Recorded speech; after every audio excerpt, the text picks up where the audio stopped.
tattooing in everybody's face today. I swear to God. Not pumpkins, though. No, give it in mine. I want it. I deserve it. Yeah, you nasty little... You nasty. Right now. You better get in the kitchen for me right now.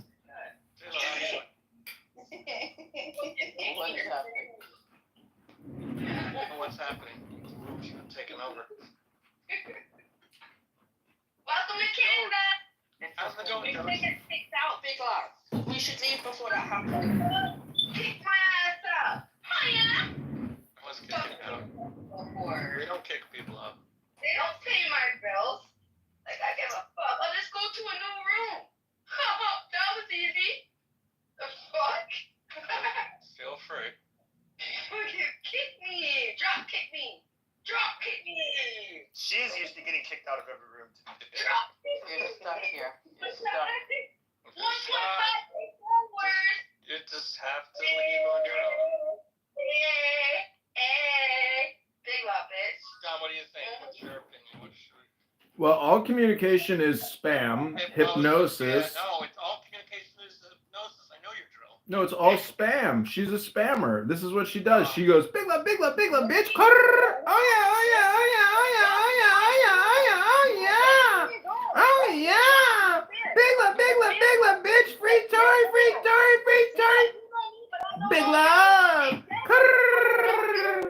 I know your name's Republic, and you fucking make some stupid rooms to record. You got 18 hours of recordings of me. Who the fuck? Look how Mr. White He's got like 160 gig. Oh my God. I can't even count how many hours she's out of me. Honestly. Charlie boy. You make 10 fucking rooms at one motherfucking time because you got 10 motherfucking. And you.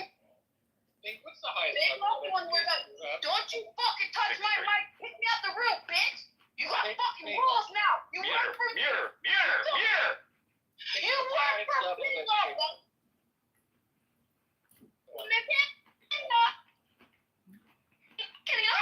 It's the first stop, guys. Fuck around and find out. Pussy hole. It's not gonna stop, bro. You got me activated now. Yeah. This is literally what she does in every room. She gets kicked out of every room. Yeah. She's a noise troll. She can just hang out in the audience. We're not going to kick her out of the room. Wow, that was a lot of... I've never run into her before. Big loss of a energetic personality. Yeah, you know. What do you... Someone said 6th grade. I asked, what was the highest level of education? 6th grade. 6th grade? Can we mention her? I remember, of course. Oh, how are you? What up? You Americans are so mean because then everyone's uneducated. You guys are mean.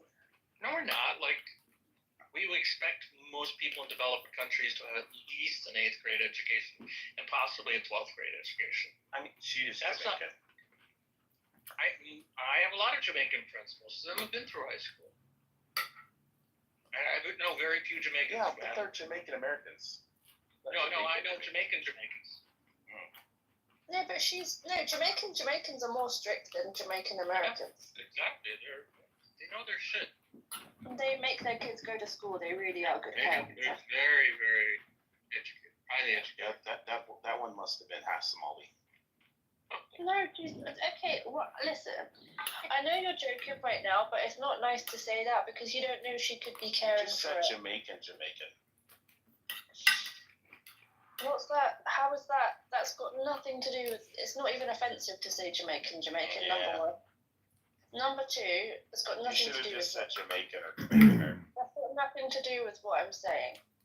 So anyway, some people have to care for family members. That's why they can't finish school. It doesn't always mean that they're just shit, and that's why they're not educated. Wait, Are you projecting? She's projected. Okay, I'm gonna leave the room because I don't mind. Bye, pumpkin.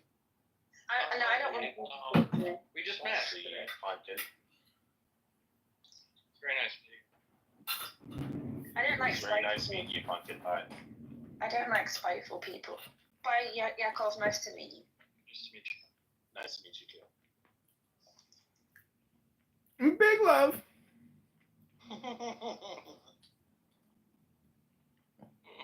Oh yeah, oh yeah, oh yeah, oh yeah, oh yeah, oh yeah. All right, Pepe, what have the blacks done wrong today? Oh, who changed the title? Who made it new? I did. That's good. I did, Yakov. Yeah, it's good. Good. It's good. I don't have these hang-ups of like only I can change the title. Mhm.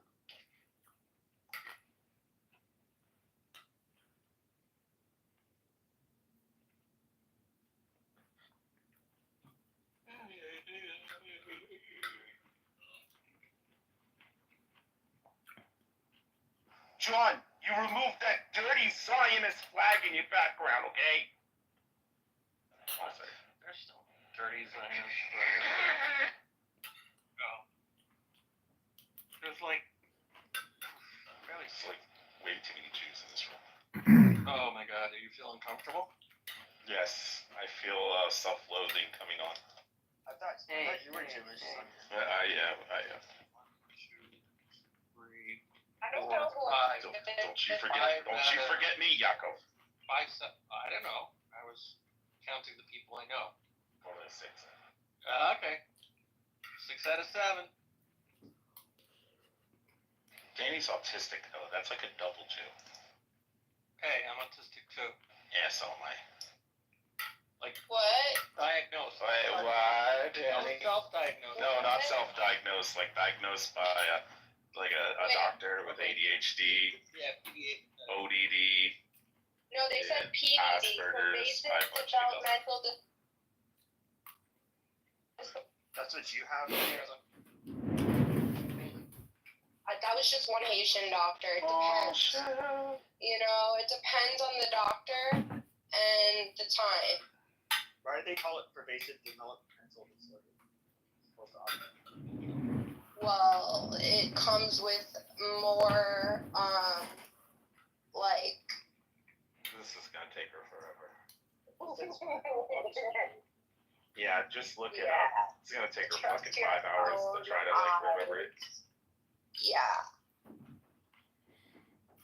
You ever seen like an ADHD meetup group or something, and all these people with ADHD get together, and you know what happens? John, you know what the best is? Where do I find Go the in. meetup? Go and look up oppositional defiant disorder Oh my on god. YouTube. Yeah, I got that. It's fucking amazing. Go look it up on YouTube, and then go into the comment section and watch all the ODDs arguing with each other. It's fucking amazing. I saw that happen on Reddit, but what I saw, because I said it's bullshit that oppositional defiant disorder just means that the kid has terrible no. parents. Yeah, No, they just don't listen. Nah, it's definitely real. no. I blame the parents, and so did this one therapist. He said that if the parents have ADHD, then the kid doesn't know what to do, so the kid gets labeled as oppositional defiant disorder. Wasn't that like what Monty Gabor said on Joe Rogan about ADHD? Said it's like the fight or flight thing. Probably. I've seen them refer to it as like a hunter-gatherer type of trait that would help you survive as a hunter. I mean, I have ADHD. I got diagnosed really young. I wonder, can you even get diagnosed with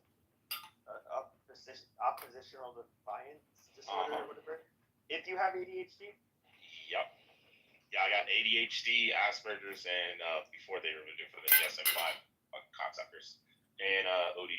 He was a Nazi? No, But then they said he not. wasn't. No, listen, yes. He said that he was collaborating, and they said he wasn't, and they said he was. Yeah. He was an Austrian scientist. He worked at the time of the Nazi Party, received funding because they were over top of them, over his funding. And then he was famously quoted as saying, "They don't understand why the Nazis hate the Jews so much." He says, "A lot of my friends are Jewish and they're very nice people." He ended up residing in modern day Palestine until he died. Really? What was he doing over there? He moved over there. Wait, what was he in German? What is modern day He's Austrian. Palestine? He's Austrian or Swiss? Judea and Samaria. Shall I say Judea and Samaria? Yeah, sure. We don't call it the West. Yeah. He resided in the kingdom of Palestine under the king of Palestine. So wait, Sunan Abi, I see your name here is BHI Monkeys. Does that mean that African Americans in East St. Louis aren't the real Israelites? Oh, you're referencing that piece of shit, Lion Zion. Yes, I agree. They are monkeys. Ooh. Damn, that's Hey, kind of. Lumi, how are you? Just the BHI. But we're all descended from nests and trees, right? When my sister was like 2 or 3, she had very bad nightmares, and she used to say that there was monkeys in the synagogue, and that was her nightmare. And white people, they are actually Africans who lost their melatonin density in Caucasoid cave holes. And so thus, they have retained the true power of the melatonin density. And we are actually just dried out Africans or blacks. White people are just bleached blacks. Piece of shit Samba. Light them up. So the Coexistence New World Order has conducted Operation Gideon, striking over 400 Palestinian Gaza Hamas terrorist positions. And soon the first tranche of 1 million Palestinians will be escorted with buses and trucks into a work site in Libya.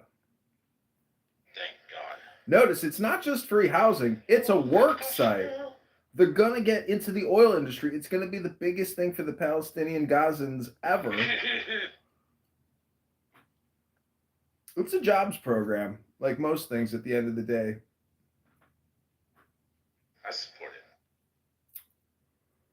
You can't. Residents of Pittsburgh's Squirrel Hill and Shadyside neighborhoods awoke this weekend to find anti-Semitic propaganda strewn across their lawns and porches, reigniting trauma in the community. According to Jewish Federation of Greater Pittsburgh, over 100 hate-filled flyers were distributed. They say that. John, when did you go to Pittsburgh? Were they the Goyim TV flyers? No, this was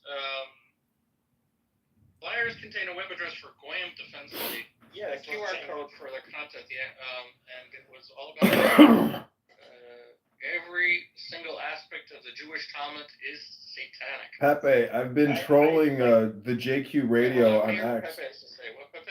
So no, I mean I've talked to that Goyim. I knew it was the Goyim Defense League, but they have GoyimTV.com. But I've talked to the founder like a few Please, are you a times. subscriber?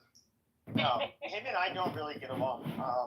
Why? Because you had a falling out over like. I didn't work say I'm priorities? I was never like on the like I was kind of like more in like far right circles, but I wasn't in the like the JQ like or neo-Nazi spaces. But I mean sometimes like they're like we'd be in this same spaces as each other, but with him I just think he's very obnoxious and just I don't know, just a nutcase. But Yakov. he's the one who ends up, he basically, that's his tactic, is to put things in like a bag of rocks, like a flyer, and distribute them throughout neighborhoods. They literally translate Adolf Hitler from German into English and gloat, and they're doing active translations of Adolf Hitler speeches from German into English. They have It's so cringe. 24/7 on X. Yeah, I've been trolling them because I didn't even know what JQ meant until you mentioned What it. is JQ? Jewish question. So it's the most hardcore Nazi room on X, and when you hear a fat, disgusting pig Nazi woman start talking about the Jews, Monica?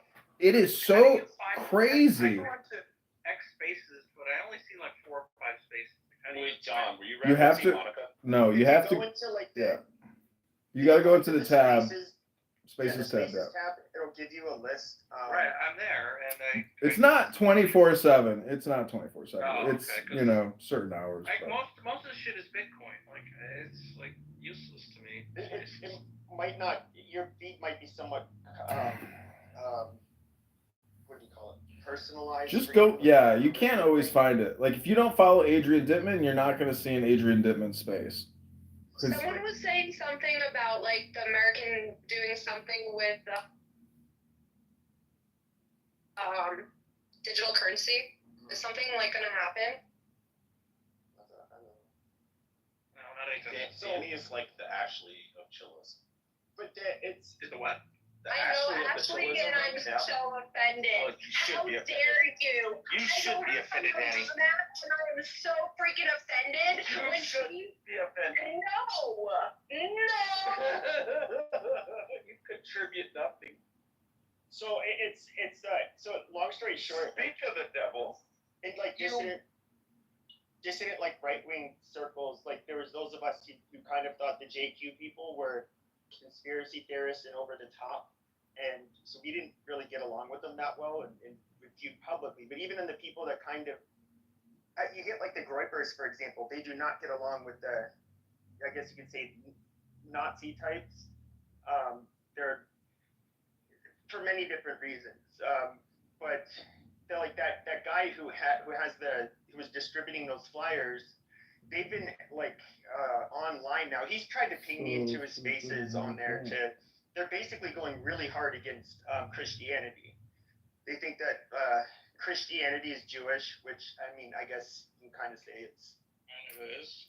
And that it says it's a universalist religion. You can't be like white first and be Christian, which I guess once again is kind of true.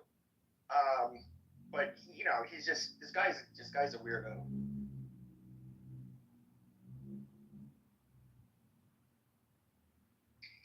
Well, in that same area, a Muslim kid was arrested for defacing Squirrel Hill Synagogue and Jewish Federation with his little. His name Muhammad or Ahmed? Yeah, or Abdul.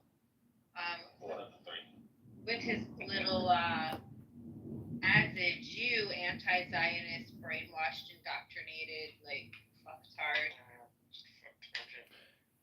Yeah. Kind of interesting how none of the mosques or none of the caliphate centers throughout America, none of them seem to have any hate coordinated against them, but yet they're the ones who are most likely going to be the ones committing terrorist acts in this country as a result of Operation Gideon. Well, they're the only ones that are like extremists in the name of their religion, but it's also they do have a very effective deterrent. Like if you are, let's say, somebody in France or England, and you're fed up, and let's say you vandalize a mosque, well, you know that they're going to have a violent reaction. They'll probably try to hurt your family, and once you're in jail, they're going to end up getting you. They're inherently violent, and so that in and of itself stops people from fucking with them. So what you're saying is we should be more violent to them? I was in this X space. I was in this X space last night with this J6 survivor, and he was saying that jihadist attacks are coming to America. So he was encouraging everyone to form county militias or even street militias, you know, with your neighbors, to train with firearms, to start networking. And to me, that's like a micro problem. The bigger problem is really the fact that we're getting sold out every day by Congress and the Federal Reserve and plunged into forever debt and hyperinflation, and it's a race to the bottom. The guy that was doing this? I put it on YouTube. Pepe wants to look him up. Let me see. No, because I think I know who he is. Let me see. I put it on YouTube. He's like a guy who just got out of prison. Yeah, his He's name like a is Jewish Stuart guy. Rhodes. Stuart Rhodes. It's like he converted. He's not converted Jewish. to Christianity. He's not Jewish. No, okay. Well, the guy who tried to do the White Lives Matter protest, he just got out of prison. He's a Jewish guy that converted to Christianity, and he's kind of like really grifting hard. Man, what they did to the J6 prisoners with the solitary confinement shit, that's fucking crazy. Yeah, it was pretty fucked up. They brutalized those people, and they got brutalized by the Capitol Police, and their fucking Ashley Babbitt's head got blown off while she's trying to survive to get through a window. I mean, it is the biggest load of bullshit, but that's all in the past. I mean, the fact that Trump is the president and he's sitting here and they're trying to spend trillions of dollars more than we've ever anticipated, it's such a fucking scam. It's like, you know, it's such bullshit, but there's nothing we can do. It's like you can't stop it. All you can do is just complain, but you can't seem to stop the runaway deficit and the runaway debt of the government. I mean, it's fucked up. It's not MAGA and it's not Maha. I mean, it's just business as usual.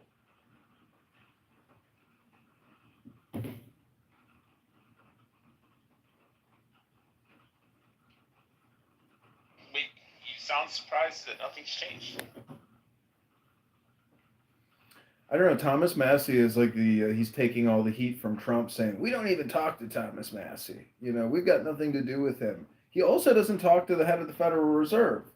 I mean, Speaker Mike Johnson seems to, you know, it always seems to be the speaker. It does seem a lot like that show House of Cards, where the speaker is the one who kind of creates the momentum.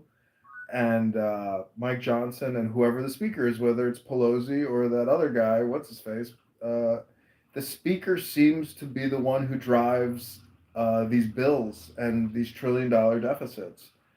But somebody just called. I'm running for Congress, and somebody just called me from some nonprofit organization called Term Limits.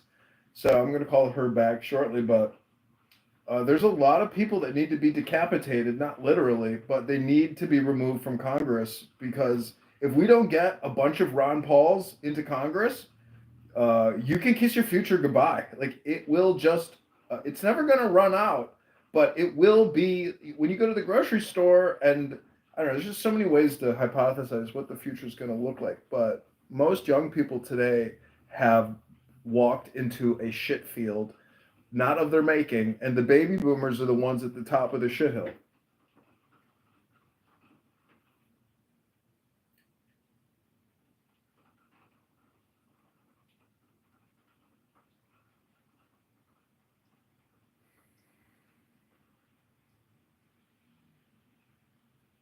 Norm from Cheers died.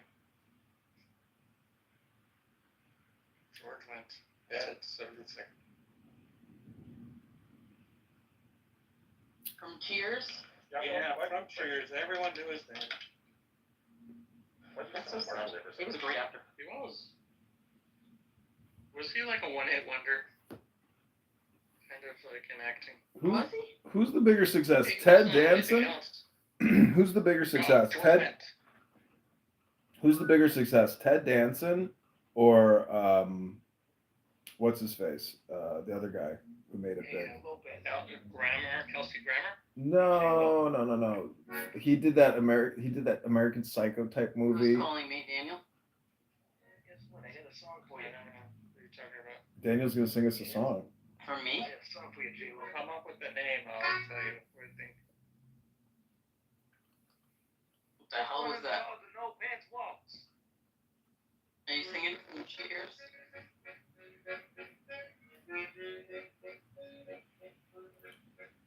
I want to go out to relax and dance with a girl from France. But I can't go out. Oh, I can't go out until I find me pants.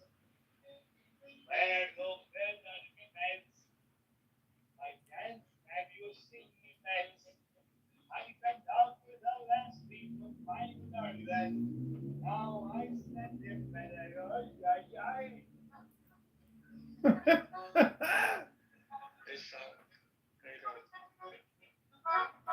Hey, this is awesome. Okay.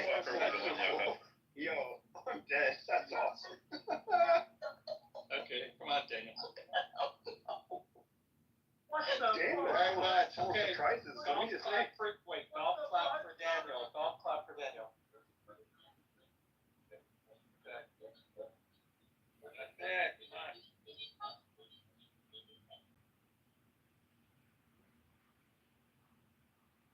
And then you clap, and then you clap, so he doesn't know where it's coming from. If I clap, I'll break my phone. Because all of us have our phone in one hand. I can't clap. Wait, who sent him to? Oh, he left. Tell Normo. Oh, don't make him a mod, yeah. I just said, Okay, come on. get. I keep reading about the normal or the norm. Are you saying you never met him? No, I'm not saying I'm not like literally reading about You him. kicked John out of his But John's the first to go. But they in a lot of these spiritual books, they talk about the norm. Not pick anybody out. Lies. To the Okay, so Q, I you have know. your word that you will not kick anyone out, right? My 100% word. loves trolling. My 100% word. Why would he throw you out, Sunan? What have you done? Oh, not just me. John, everybody. You got a naughty boy. Moving anyone out. He just said, he gave me his word. Yeah, he will. I'm not kicking anybody out of the, I don't have to. I can argue you until you just give up and leave. I do it all the time. Two-time Pulitzer Prize nominee. True. Thank you for the Is that publicity. facts? Norm, is that facts? Oh, Yes. 100% that. Okay, so. He'll tell you it Do is. not wired. You know how, you know. And he'll tell me to tell you to tell you it's true. No, you know someone's a vegetarian, I mean a vegan? Yeah. Because they tell you every 5 minutes. They tell you every 5 minutes. Yeah. That sounds like that with the. Hey, Yeah, look, if you win if I won a Pulitzer Prize or whatever, two of them, I'd be No, a left nominee. to right. Never won as a nominee. Even if I was nominated, do you know all the writers that are out there? That's incredible. That she don't sell it short. Nominated vice first? Yeah, well, these are people who have never achieved anything, and so they look with envy and anger. I won my first grade spelling bee. There you go. That is very good. And it's been Yeah. downhill ever since, right? Ever since.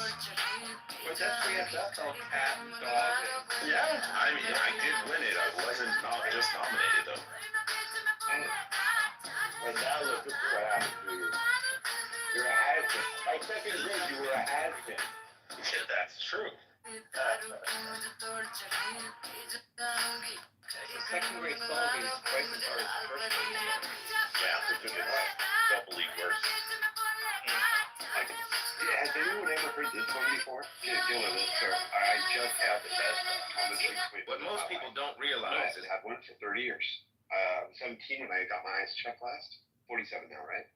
And my optometrist is a hot-ass Jewish woman. Let me just say, she's all stare at my ear mouth gladly. Okay, you know, you want to check in my eyes? Holy You lost me someplace. What happened? Okay, so I Surely you've I'll heard give the Jewish woman best. I don't take orders No, from you. I wanted to ask for her because I wanted to talk to her. I recommend her to Do exactly what I want. Give me my son!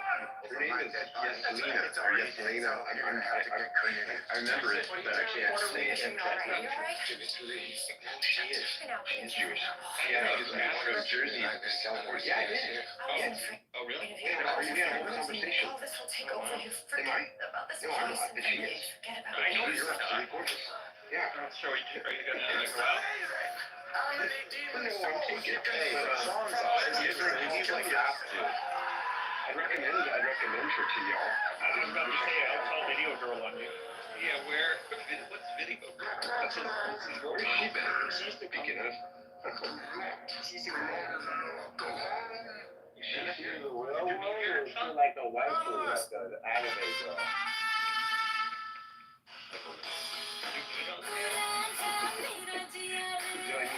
Video girl. Video girl. No. Hold on. Like here? Yeah, there's a person on here named Video Girl. Oh wait, that's not your girlfriend? I can't remember. No. Yeah, I was misunderstanding. That's what I was saying. I can't talk about girlfriend if you're getting on How with did that. you die in your past life? I've tried. Enjoying the Just say, I'll buy you X if you want. Right? And you can't get them. Right? Doesn't that cost like $400 million to buy them? Why is your act that? Yeah, X like that. Yeah, I'd say my wife, don't get a gift like.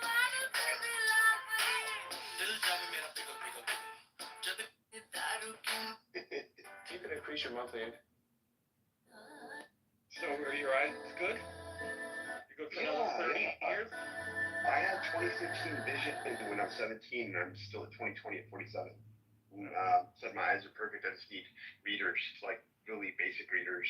So she ordered me some custom pair. I got to try some different shades on. I'm all set. So. I feel like my eyesight changes like Wait, what?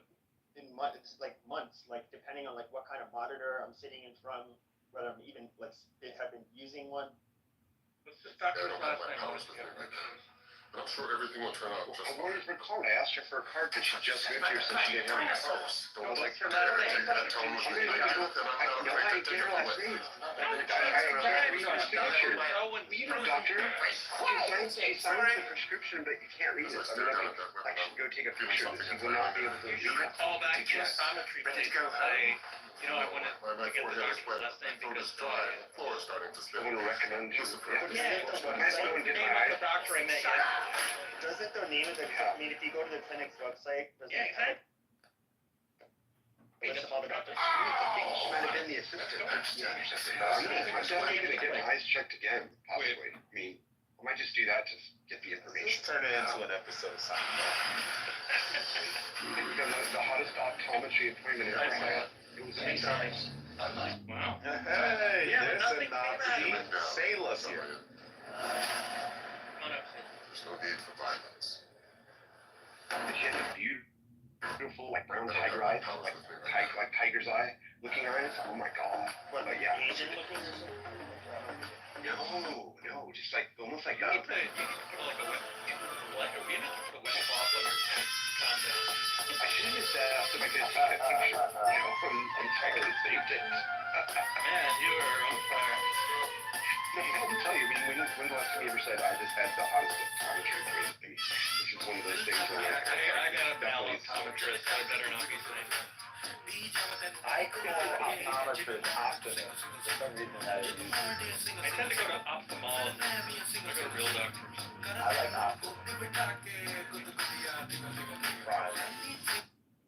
I'm gonna have to go get an audiology appointment and get my ears checked. Oh, you think they're going to be just as hot? I don't think so. I know somebody who dated an audiologist. I think audiology attacks hot people. Yes, my audiologist, the woman who fitted me, really hot.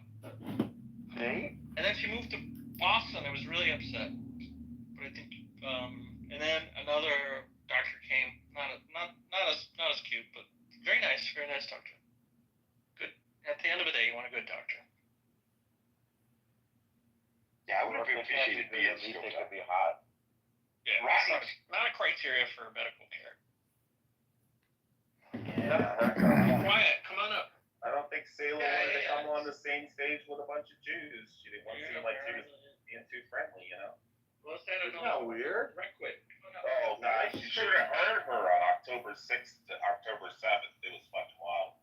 I have heard of it. There's nothing wrong there. She went from I love the Jews to fuck the Jews. They should all die. No, she didn't. Oh, yeah, she did. Oh, yeah. She has a mental issue. Really? Yeah. It's a weird blind spot. They say that this sort of hatred of Jews is like a virus, and it is a symptom of societal rot. That's what Douglas Murray said. I feel like with like one thing I notice is that when it comes to people who are Muslim, even if they're not that religious, they're very I would say they're going to stand by fellow Muslims kind of regardless. Can't you make that about any group of people? No. It's just tribalism. They tend to want to stick up for other Colombians. No, it's bad, dude. They could be like full-blown fucking atheists. Allah's a fucking made-up story. It's bullshit. And you're like, fuck Muhammad, fuck Allah. They're like, Allahu Akbar, I'll kill you. And you're like, what? I don't. Blood. You were an atheist now? I don't think so. Muslims are very sizable. I mean, Christians are obviously in number across the globe. I don't really see them taking the side of any group that's Christian that's done wrong. Elephants on my pants. What's more chill than a 10-ton mammal with horn? Also, I'm blasting the chillest music I know. Well, I mean, that hasn't happened. Saving the I'm talking environment about is like chill, in the last and that's why I don't shower. Now, But, I mean, everyone obviously, around me can the smell how chill I am. frowned upon. I mean, some people celebrate. I am so freaking chill. I mean, just look at these elephants on my pants. What's more chill than a 10-ton find mammal? all these Marranos, which are Jews, that were forced to convert to Catholicism. They're all over. The thing next to you. I thought they were mostly in Spain. Sorry, I'm allergic to fake friends. Well, we don't call them Morocco, we call them crypto Jews. How do I look? But I haven't seen them all over Europe. Before the Bibbidi Bobbidi Boo. Started to come out. Check Ancestry.com. Don't like Ellen DeGeneres. She It's interesting. Give me an example. I'm not sure what you mean by check Ancestry.com. I never said I hello can to check any other wood people's past because I'm always But afraid. give me an example of where they found a lot of I'm telling you right now. Well, I mean, even on here, there's a Jewish genealogy project, and they've Yes, I identified. know. We've been to it, but nobody says that people are crypto Jews. I just regurgitated that. He said he's just regurgitating. He's just parroting. Oh no, my dad died. But where did you hear that? I suspect that, there are people in my family, that were hidden. But now that we have genetic testing, we can find the lines. They're either there or they're not. Where did you find them? A lot of places, and some places where people. Let's talk about one. Let's talk about one place. Spain. Where's one place? Yeah, Spain is like it's not uncommon for people in places like Cuba who don't have any knowledge of there being any Jews in their ancestry to have a small percentage of Jewish ancestry. I mean, it's as a result of I guess you would say crypto Jews in Spain. Well, a small percentage is not a crypto Jew. A crypto Jew is an actual Jew. No. I'm saying they have a small percentage, like a Cuban might, because there was a crypto Jew in their family tree. Get what I'm saying? In other words, they had an ancestor that was. Well, you can't tell. Or an actual Jew. You can't tell if your ancestor was a crypto Jew. Well, yes and no, but it's like, the one thing that a lot of people will like say is like, wow, I never heard of any Jewish like great grandparents, anything like that. Like we had no idea. And so it could be that because it was further back in their lineage, or too far back for it to like or really have been passed down to them. But it's just like it kind of broadsides a lot of these people because as far as they were aware, they didn't have any Jewish relatives. It's such a pleasant surprise when you find out you're Jewish. Yeah, I know somebody like that. Wait, who found out they were Jewish? No, I'm saying My great grandmother was there are people in. Grandmother was Jewish? My great grandmother on my mom's side. No, what I say. Not to the rest of the Jews on the side. Wait, great grandmother on the mother's side? Yeah, mom's side. Oh, you're definitely Jewish. Yep, she became a hardcore atheist. We were talking about how like there's like I don't people believe in atheists, by the way. I don't think they exist. That's good. Thank you. So, according to the census, the number of Jew identifiable Jews is quite small. I want to say 15 million. Actually, Yaakov, It's 16 million. So Yaakov, when we started looking into it, both of my grandmothers, my dad's mom and my mom's mom. It's 0.02% or 0.002 of the world population of 8 billion. If you multiply 8 billion by 0.002, you get approximately 16 million. Yeah, but what percentage of the news? What percentage of the news do we take up? Like 8%? Like we're Jews in Israel. No Jews, no news. So the moment we do anything, it gets like blown out of proportion. People are fascinated by us. Like the one that's really disproportionate in a good way is Nobel Prizes in the hard sciences. So if we're 0.02% of the world population, we've won 20% of the Nobel Peace Prize. So if you divide 0.20 by 0.002, Nobel Prizes, you get Nobel Prizes. I thought I said that. In hard sciences. In hard sciences. You did the first time, but then Okay, sorry if I said peace. Okay, Nobel Prizes in hard sciences, 0.2 divided by 0.002, we get 100. So it means we're 100 times more likely than the average person or the average group of people to win a Nobel Also, Prize. Mensa members. Also, Mensa members. Overrepresentation. So yeah, there's a lot of overrepresentation. Yeah, but Yakov, that's because we invented the test, what's our neighbor? I don't think. I mean, this wasn't something. I think. Yeah. When it comes to stereotype accuracy, I mean, there's been several studies on this shown to be pretty accurate. But I would just say Jews have always kind of had a reputation for being like brainy. I guess you could say. Highest median IQ ethnic group on Earth. Well, we studied that. 17. Yeah, I mean, because Why we were would we told study that we all could the only time? do two things. We could lend money and we could study. We couldn't own property. We couldn't own land. We couldn't own this. We couldn't own that. Well, if you look at the people who have read and write, read and wrote, Yes, thank you. throughout the past couple thousand years, I mean, it's like East Asians, the Jews, some of the Indians, yeah.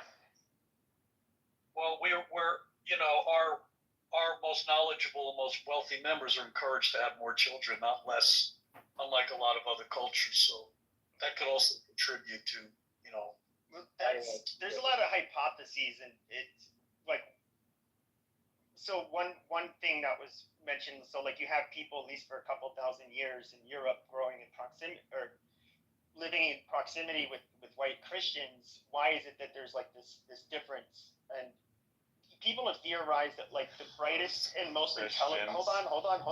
Interest. Hold on. To other Christians. Okay, hold on.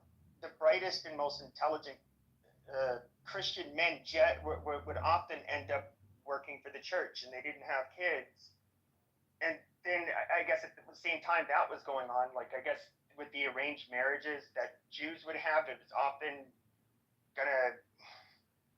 I guess you could say they were competitively matched together, and so and then of course they kept a lot of the Christian population illiterate, which the Jews were the opposite. They had to be able to read the Torah or whatever. Wait, Black America was Margaret Sanger a Jew? I didn't know that. Damn. I think I've heard conflicting reports on that. I mean, stupid people can have smart kids too. It's not necessarily, especially if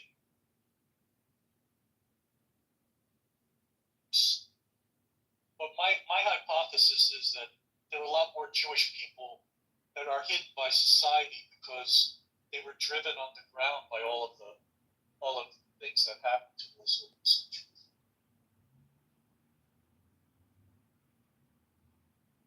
Who runs the world? The Jews. Who runs the world? The Jews.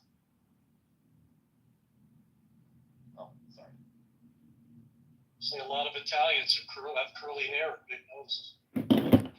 Yeah, I have a big nose. I mean, you never heard anybody on this app complaining about the Northern Sudanese, did you? Or, even the Southern Sudanese, or, I mean, what about them? What about anybody? All communication is spam, you fucking moron. All communication is hypnosis and projection, moron. You waste your fucking time every time you start talking about the J word. That's why it's pathetic. It's a waste of your fucking time. When it comes to Africa, it's an unfortunate reality, but people perceive it as being a violent, barbaric continent, and we're used to people doing horrendous shit there, and so when that stuff happens, it's not like, oh my god, and it's also, they have like zero influence over anybody, like at all. So people just don't talk about them.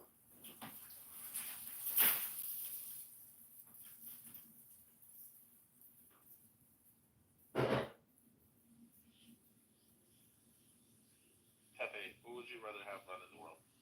The Jews or the blacks? I'm not answering that. I mean, I know There's only two options, Pepe. I mean, who's in the room? Italians, for sure. Well, I mean, I'll just say this: you haven't seen blacks run. Make the cause. You haven't seen blacks run any society really at a level I would ever wish my worst enemy to live in. The answer's obvious. No, I'm talking about half white. He said blacks. No, in other words, all leadership is not black. half white. Yeah, we're not talking about one president and a bunch of, other Well, people. everybody was mixed. That's not really an objection. Can you name one place that's run by all black people that is a place you would personally want to live? Wakanda. I don't really know that much about all black. Well, you have the Caribbean islands, you have Africa. I mean, would you ever want to live in any of those places? I mean, nobody would. No, we're not. No. We're not talking about in the white neighborhoods. We're talking about like in just general. Yeah, I'll live with the Marleys. I mean, back in the day, maybe. That's not Jews. I'm not gonna lie. I would rather live in Palestine than fucking Haiti any day of the fucking week. Like there's just Pepe, you would. I was just there. compared to Haiti. You don't want to be there. Yeah, Haiti, you're gonna die of cholera. I'll put up with it with maybe being subjugated by Muslims or whatever in Palestine. Are you sure that?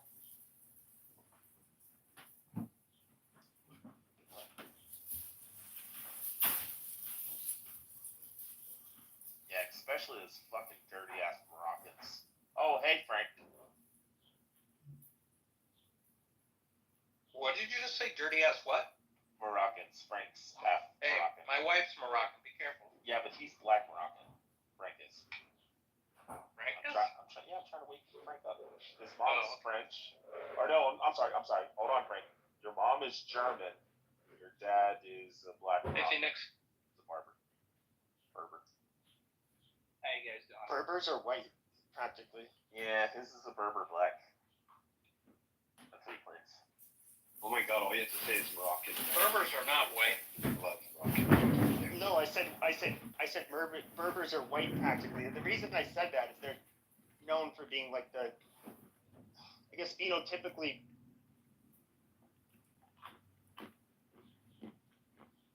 the African continent. It's still darker than. I never heard somebody make as many like eugenic type statements as you, Pepe. Everything is genetics. Everything is genetics with you people. It's so ridiculous. Well, you have to think about it. The Berbers, it's my understanding, they're an ancient population, so they're not nearly as mixed with the Arabs. Who the fuck is not an ancient population? Frank. George Michaels. Frank said he would suck George Michaels' dick. No, I'm serious. You can look yourself like His full dead dick. That's Yeah, he said he would. He said he would suck George Michaels' dick. like the Berbers, the Sardinians, and even the what do you call it, Basque, or even somewhat related to the Berbers. They were from a population that was there for. All three of those are old populations that haven't mixed much in the last couple thousand years. Yeah, Pepe knows his history. He traces it all the way from Mexico back. I'm stuck on George Michael. Freedom. So is Frank. Freedom. You got it. Whatever the word we get. Come on.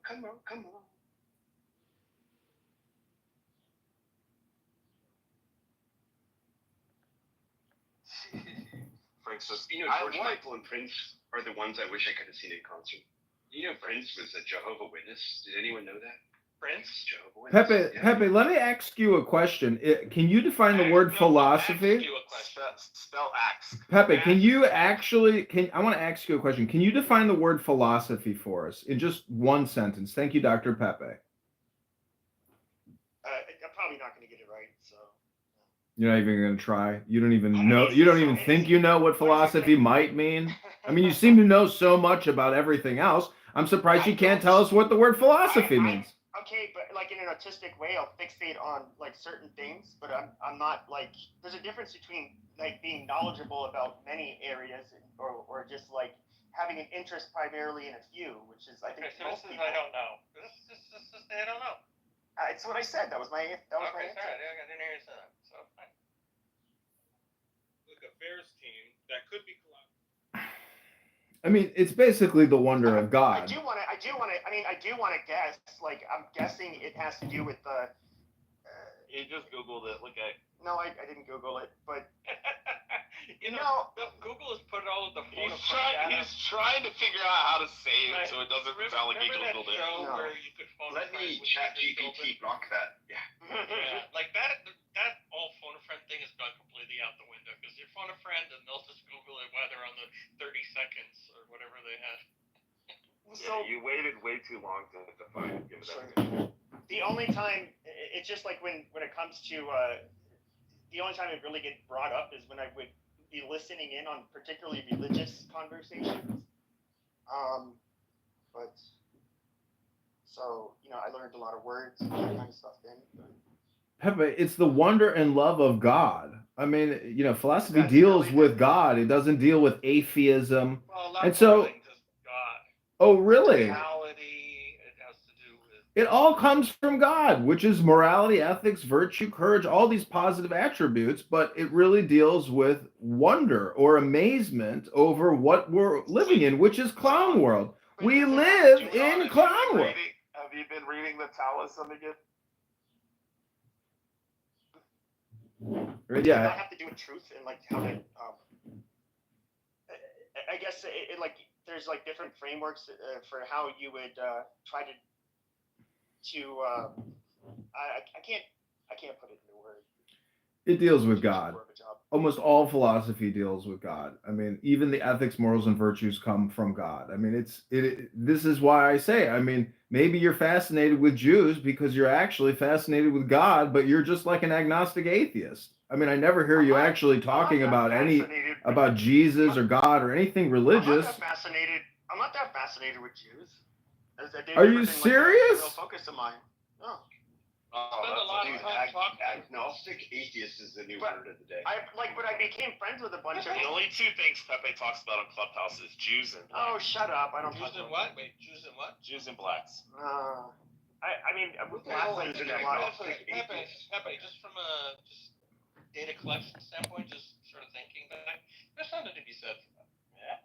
Like, how would you, if you said no, I don't, I tend to talk about, give me 4 things you tend to talk about. Oh, on here it was geopolitics. On here it was primarily.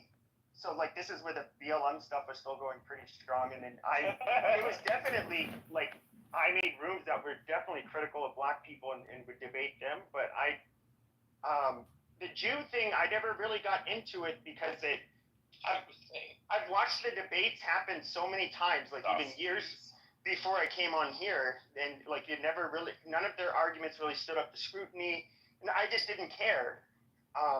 The only reason I know most of the Jews on this app I know, including, even though he's not a Jewish, I think his mom or dad is Doge or Edward.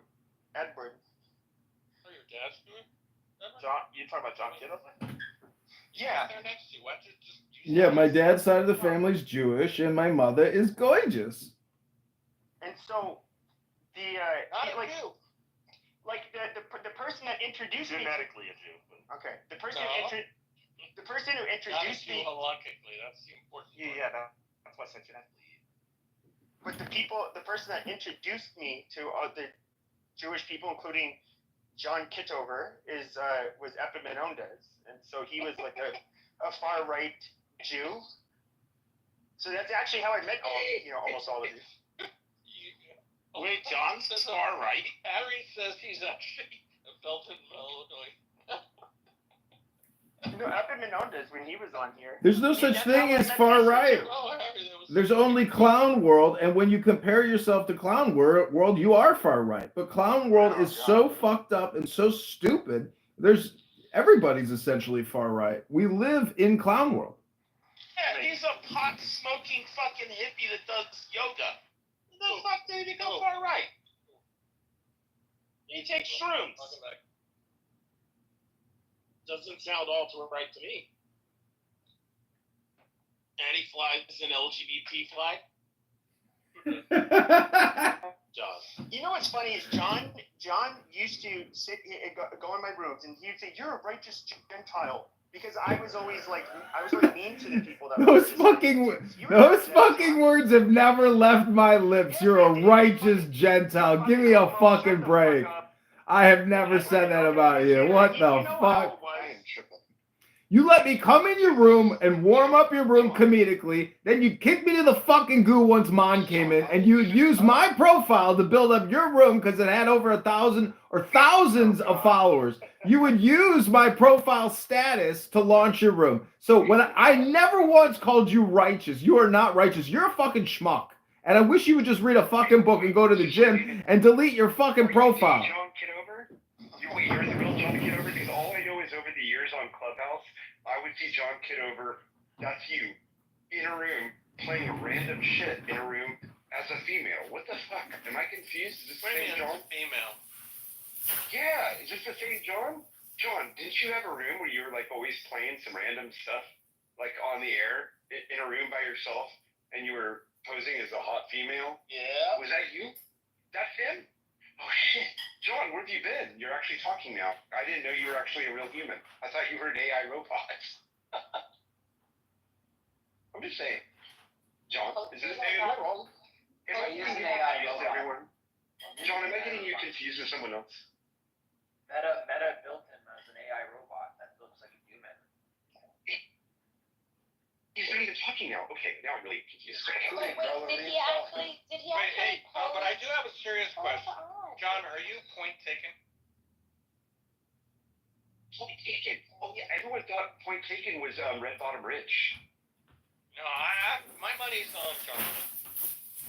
Because the type of humor, which is very, very good. Cappuccino, the cappuccino one.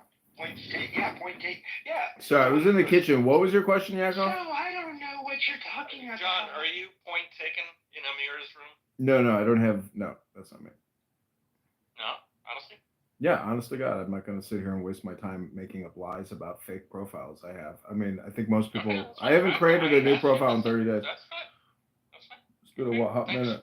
But yeah, I accounts, John, when you were being like some supermodel.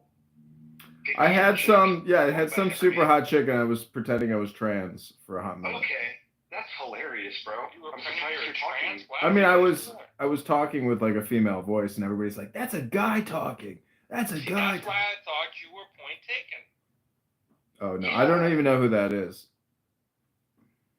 Okay, you don't know who that is. You don't remember Cappuccino, the one who sounds like Red Bottom Ridge, who said like okay. I'm gonna try to do my best impression. So, John, let me tell you about cryptocurrency, okay? You need to understand that there's a lot of things going on in the Wall Street realm. Let me tell you that I'm going to explain to you how this works. John is Cappuccino now. Yeah, who is Cappuccino? I actually want to know. Point taken is now was Cappuccino. Now it's Point taken. Yeah. Who is Cappuccino? Cappuccino is obviously Sean. Point taken. No, I've been on this app for like over 4 years. That was a pretty good impression, Sean. Characters. I tried. Thank you. Appreciate that. I used to do that all the time. I used to do like impressions of that one because everyone said it sounded like Red Bottom Ridge. Because I used to run the Red Rooms with Red Bottom. All right, now change the subject, or Sean's just gonna say one. What is the name of that? Who's the what? What? I said you gotta change the subject. He's like a broken record. It just keep going. Okay. So, Sean, who was it that would do the old lady and it would fool everybody? That is, Red Bottom Rich did that. He did a lot of voices, so it might be Red Bottom. There's a few. You're talking about the old lady with the New York accent. Yeah, Judy. Yeah, and she fooled everybody. Oh my God. At first I did, yeah. It was. You would have got fucking crying games. he would do prank calls with like different voices in there. I don't know if you ever remember. You can't do prank calls anymore with the color ID. Yeah. It's kind of I guess you can do stars or whatever. You can turn it on. Man, in the 60s and 70s, we used to do all sorts of fun because they didn't have the. We had a guy from the Jerky Boys on here. Yeah, Kyle, you remember? I can't think of his name right now, but we had one of the Jerky Boy guys that used to be on here all the time. Wow. He did lots of prank phone calls? Yeah, that was what they were known for. They were like kind of the OGs of prank phone calls. John Kitover should know this, right, John? You guys should let Frank talk. Frank, say something. Frank hasn't. Just Frank. All he does is eat emojis. Frank. No, you never heard Frank talk? You have to say he's usually drunk. He's usually drunk. Mr. Frank. How are you doing? Say something, Frank. Hello, Frank. How are you? Frank. Comment ça va, Frank? Frank, ça va? How are you doing? Ça va? How are you doing? Frank, ça va? Shalom. Shalom. Sorry, how? Hi. Frank, To ça say va? my beat. Frank, what do you think about George Michaels? He's French? No, hey. No, he's not. Rich, you He know. is French. He is. He might be French to that. Okay, go ahead, Frank. Hi, Pepe. He's British. Rich knows that I am a huge fan of George Michael. You live in born in London. Frank, do you live in France? Yes. Oh, Come on, you can't tell that. Pipi, French where people do spell you Frank like? with the C. Well, no, but when I first met Where him, do you live in France? he could speak French. I mean, he was speaking Sorry. French.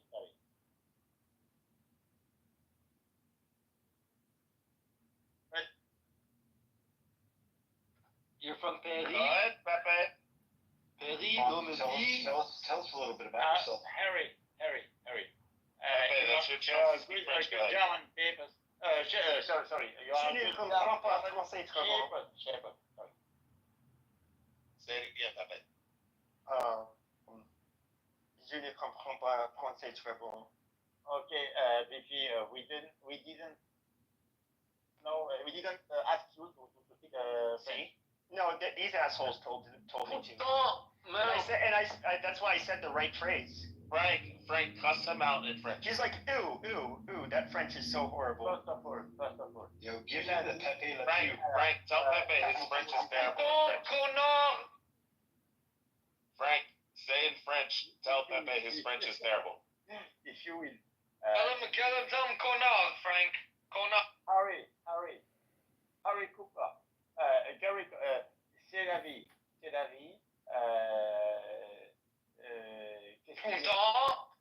Sinon, oui, mais alors Harry est très impoli parce qu'il n'a pas été éduqué dans une galerie, dans une chose qui n'est. Frank has a stutter. Comment? All the French do. Je n'ai pas compris. Excusez-moi, parce que pourriez-vous parler français, s'il vous plaît?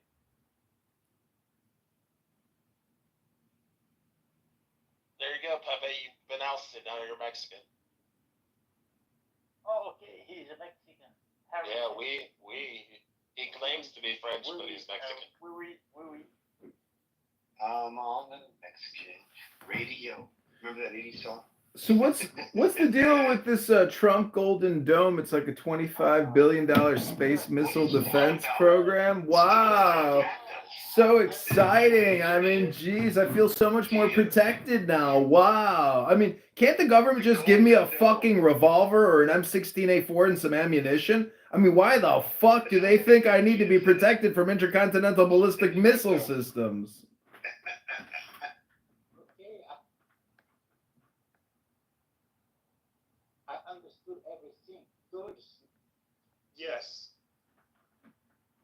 Did you say a gorgeous mom is Mexican? He said those. That's what it sounded like. Oh, gorgeous mom is Mexican.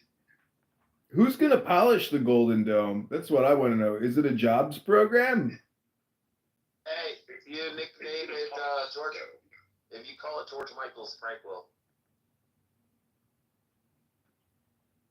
So George Michael is my idol. Maybe we could get Beyonce.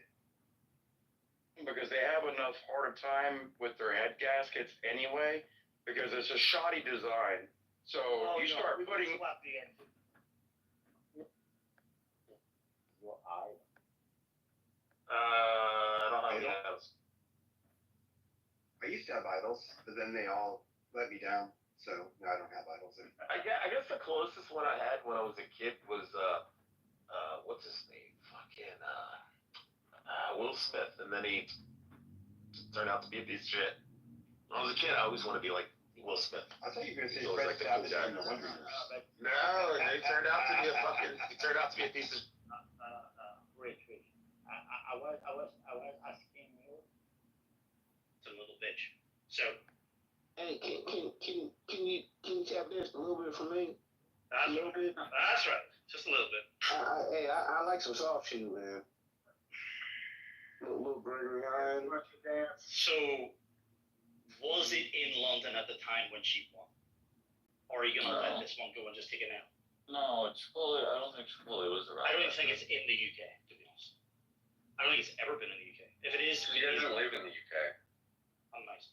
She won Wimbledon. Where's Wimbledon? Is it in Russia? Okay, you don't even know what you don't know. Where was she training prior to Wimbledon? I know exactly where that is, but it's a doctor. It's a dog's race. Guys, it's wireless vacuum. Oh, I'm sure it's a dog's race. No one cares. No one cares.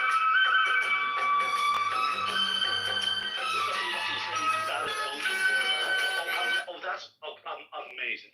And she trained back then. Yes. And you're certain of that? They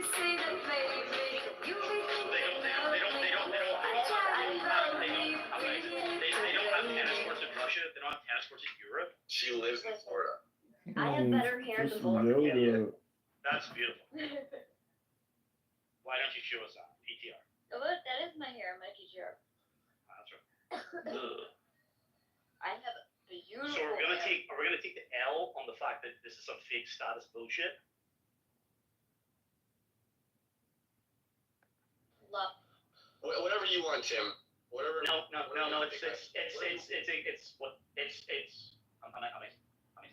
some other Macho Man. status bullshit. It either is or is not. It doesn't change me. I haven't in fact made a statement. God, your ego is Literally so asking fucking questions or poking insane, holes. man. It's so fucking I think. See, this is if you simply hold a mirror up to people, they can't handle it. Nigger, you've just been looking at yourself. I'm just holding the mirror up to you, asking your own statements back to you, and it falls apart. You're like a fucking. I Oh my God! Pussy out of grain. See the light. Amazing. I really do. Well, if I did, amazing. If I did, I wouldn't be. Hey, I'm nigger.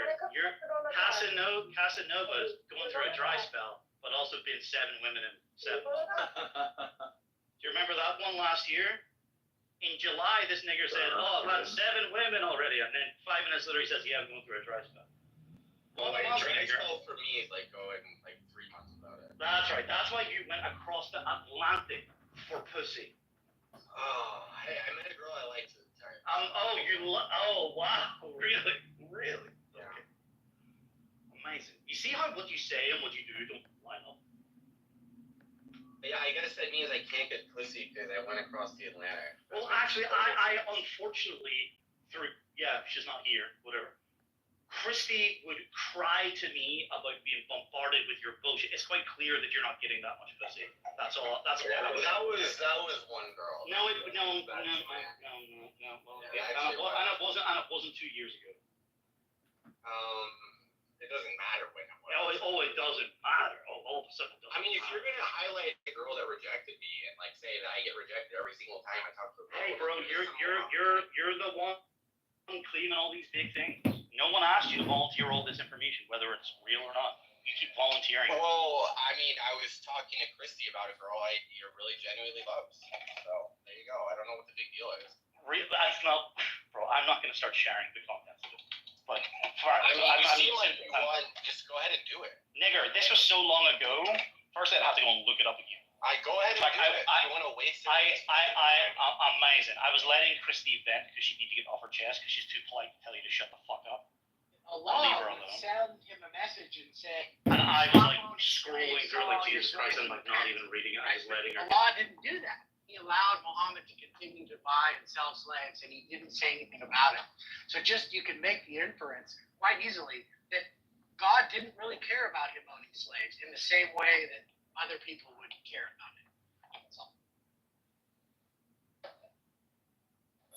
Somebody.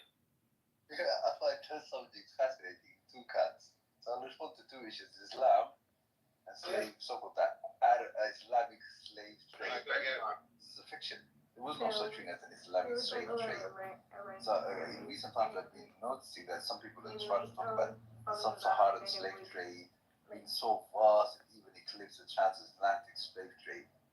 Interesting, the transatlantic slave trade, we know how it is. Then I'll talk about Islam and its position in slavery. Why we know that with transatlantic slave trade, it's for three reasons, all of them combined. There are documents of actually people exchanging and buying slaves in massive galore number of documents on both sides of the Atlantic, and especially on the so-called western side. Massive documentation of people being bought and sold from Africa to so-called the New World.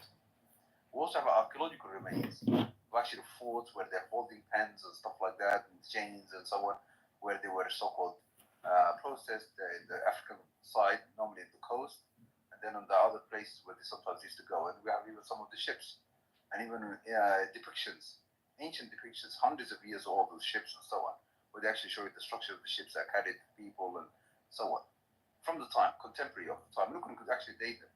And we also have massive testimony, human testimony on both sides of the Atlantic of these people being sold at the coast of Africa. It wasn't like an invasion or conquest of the African continent, which is normally people have this imagery that some Europeans came in and captured the poor primitive Africans, brought them down from the trees and then took them across. No, it wasn't. It was actually Africans, sadly, selling other Africans to Europeans who didn't have the military power to invade and conquer the continent. Because normally the way you capture or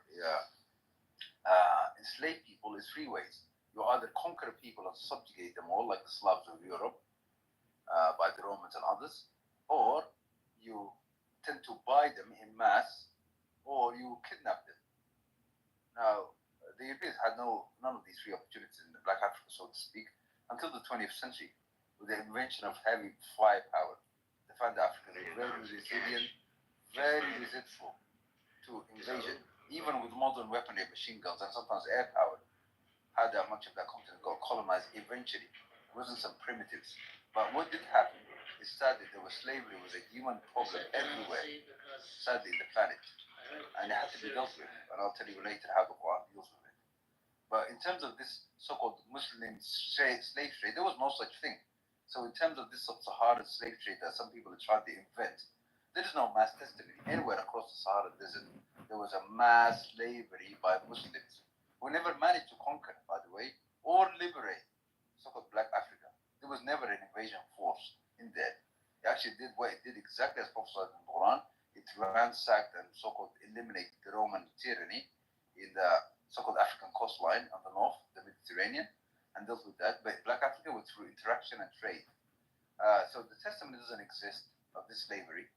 There's no forts, archaeology that exists of this slavery, and there's no documentation that exists on it.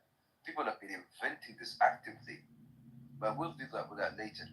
When you talk about Zanzibar and so on, that was the Omanians. They had an empire in the eastern coast of Africa, namely around Tanzania, and they British practiced some slavery, and it was a shameful episode. They did not represent the Arabs nor Muslims, sadly, but it did exist. That doesn't represent. Here's from Google. The transatlantic slave trade involved the forced transportation of millions of Africans across the Sahara Desert from sub-Saharan Africa to North Africa and beyond. This trade, operated by Arab workers, spanned centuries and significantly impacted the demographics. You don't think I understand what I'm talking about. I'll post it for you in the chat. I mean, it's like denying like the evidence. It's like denying the Holocaust. Yeah, I know exactly. The Holocaust, there's evidence of it, by the way. We can see the camps, we see the video footage, because the testimony, because even the records. How vast it was. It was a Holocaust for many people. Jews, Slavs, Gypsies, and many other people. There was a Holocaust for them. Yeah, now we got the records. We can examine them and look at the numbers. We're talking about this. There was no interruption. I told you I'm not. There's no interruption in my house, just to be fair. Well, Sam, remember that was supposed to be quick to the point, too. Yeah, but 2 points. I was about to finish the first point. Then go to the second point very quickly. But the first point, brother, if you have so-called mass testimony across the Sahara saying that Muslims enslaved the Muslims, quote unquote, or Arabs, if you're not listening, please just afterwards you can respond to it. Just let me put it down. Wait, you've been not major Brother, argument. you're interrupting me, and I'm going to yield the mic and you can have a field day. So I'm talking with clarity. Did he not ask for? No. I have not finished. Afterwards, you can tell me. So I would expect you to have all three things. Okay, I don't know why it's taking so long. Because you're interrupting me. That's why I have ended already. So when you're talking about this so-called trans-Saharan slave trade, so-called instigated by Muslims or Arabs, both of which are fallacies, you need to present the following three. Ideally, simultaneously, this also exists for the transatlantic slave trade. Mass human testimony that there was a mass enslavement of Muslims. You will never find this. 2, mass documentation, or any kind of documentation, by the way, showing that there was a vast, by the way, of the period, vast so-called documentation of buying and selling of people across this area. 3, actual archaeology to show this actually the dissemination of people across this area. I come from that area, by the way. The Arabs never managed to conquer or invade, by the way, so-called the sub-Saharan belt. Ever. Didn't happen. It was interaction through trade, and that was how many people became Muslim. But this idea of an Arab so-called conquest force like happened in the Mediterranean and other places, or liberation, never happened in Black Africa, ever. By the way, to the so-called of many other people. No, I'm not talking about slavery. I will talk later on about Islamic. Well, what the hell, man? I mean, you're just gonna keep making claims and not allow anyone to respond. About 30 seconds there, you will respond fully. I want you to respond fully. The idea that Islam supports slavery is the only, by the way, set of teachings that universally abolishes slavery. If you actually look at the description, interesting somebody, and I'm going to end it's just a claim. The hadith. Brother, the claim is what you guys are making. Actually, facts. Yeah, and I can give you, I'm just responding. 20 seconds and I will Mari, I'm just gonna, Moon, you can respond. Okay, all right. So I posted the link to the Wikipedia on the Trans-Saharan slave trade. It quotes Professor Ibrahima Babakake. There were 4 main slavery routes to North Africa, from East to West Africa, from Maghreb to the Sudan, from Tripolitania to Central Sudan, and from Egypt to the Middle East. Caravan trails set up in the 9th century went past the oasis of the Sahara. Since Roman times, long convoys transported slaves. Okay. If you also look at there's a map. There's actually from the early trans-Saharan slave trade, which starts in 3rd millennium BC, and it continues all the way until, that's a super long article, the late trans-Saharan slave trade, which continued into the 17th century. So that's 20 centuries of slavery from Africa to the Middle East, like by Arabs, by Muslims.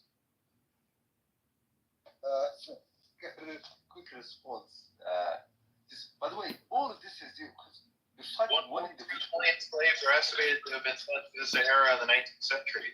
Well, FYI, in a Wikipedia article, the references are down below, so you can't say it's just one person saying. It's like a synopsis of all of those references. So if you're going to argue against all the references, you're going to have to go read them and say, they're false. I've actually already read it, and you already read it yourself.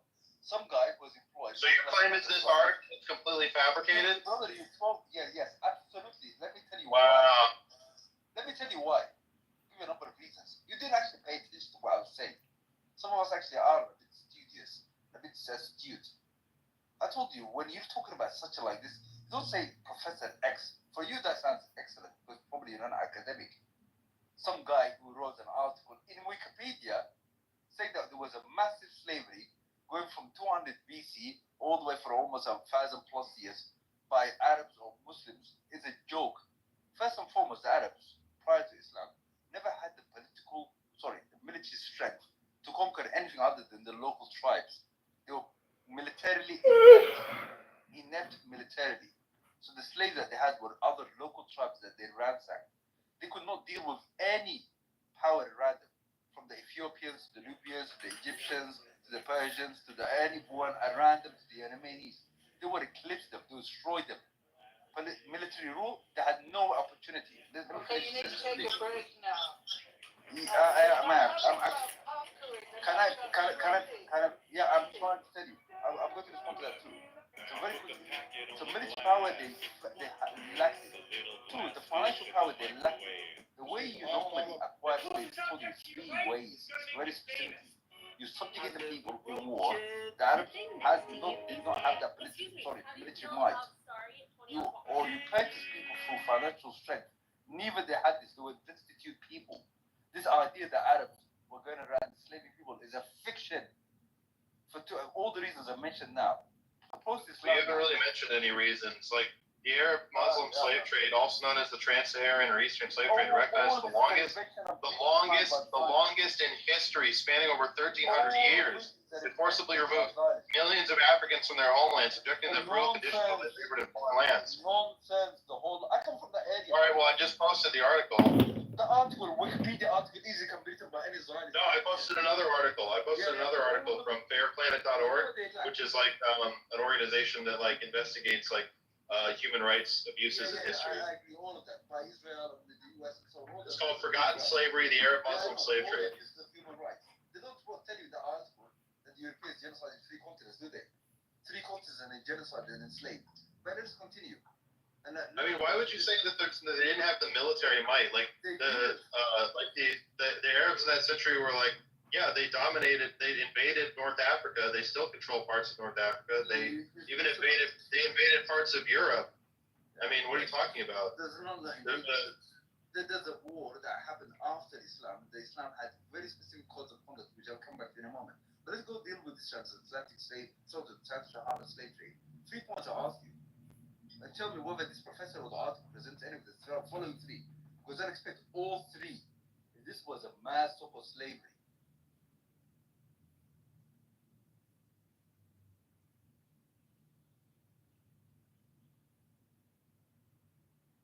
Here in the green garden. Reference man, Tempe's Jaime Ibn Taymiyyah 7-90. To be honest with you, this shit is all it means. My God is a full giga Chad and yours isn't. So is was Allah like, trying to give like a prophecy to Muhammad that there will be the Jackson 5s in the future? Maybe that's why he came. I don't know. Well, maybe Rick James or something. Maybe Ibn Taymiyyah was worshiping Mr. Clean, huh? Fucking. Or maybe it was a Hasidic Jew, walking around with This is funny stuff. This is like Ibn Taymiyyah. This is Sheikh al-Islam Ibn Taymiyyah, one of the greatest scholars that ever lived. How do you expect me not to laugh about this? It's funny, Felix. It's funny. I forgot more about Islam than most people because I don't remember none of this hadith stuff. You can just, what you need to know is how the sunnah references work. You just take the hadith, a certain source, work it out from there, and you can missions to it. I don't even have to use my time with this shit.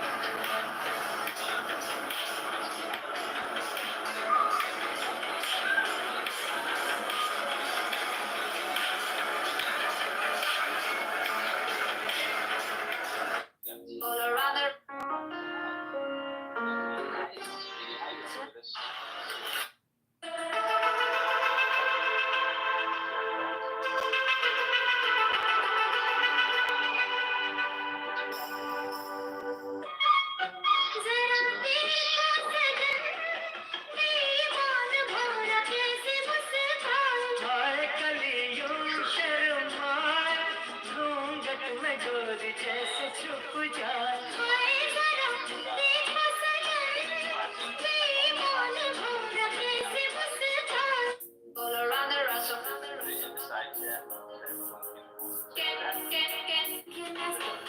if you or a loved one were sexually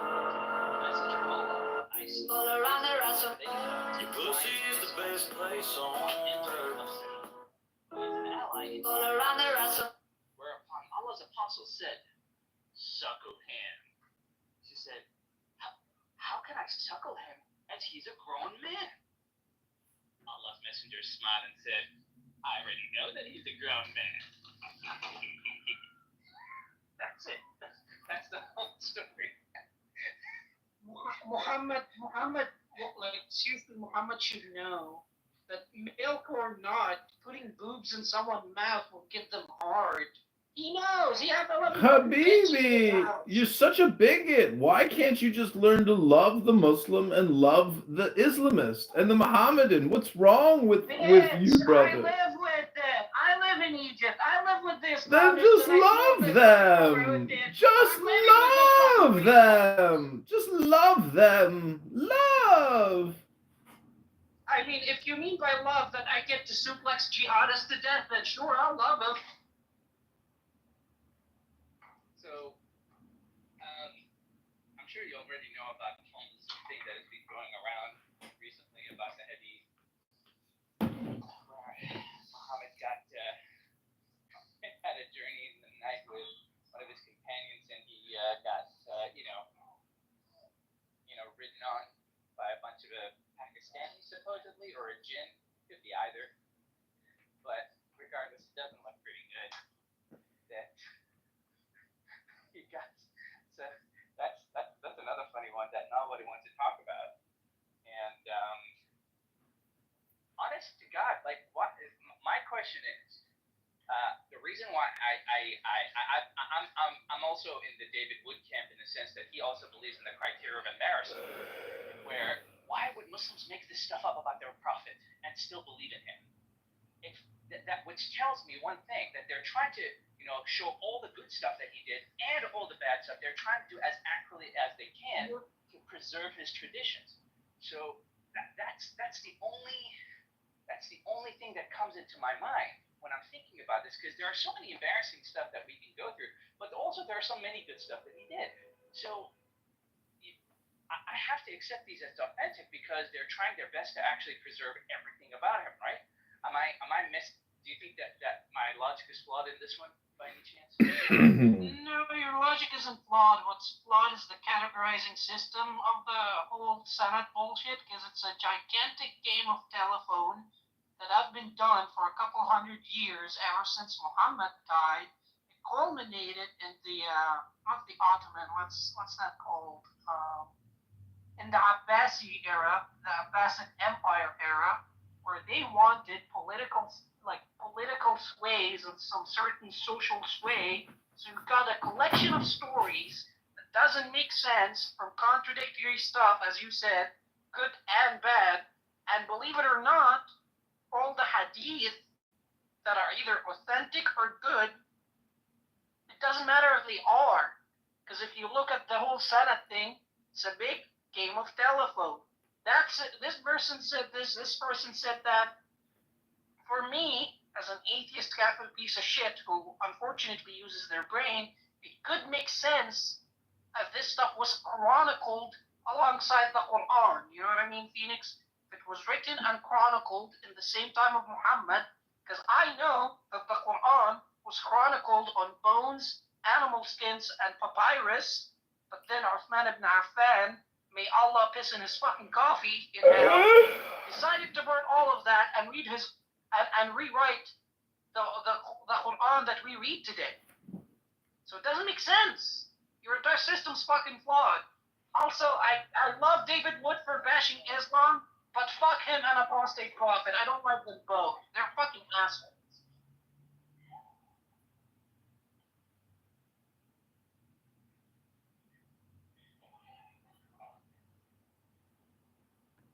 Hello, still with me?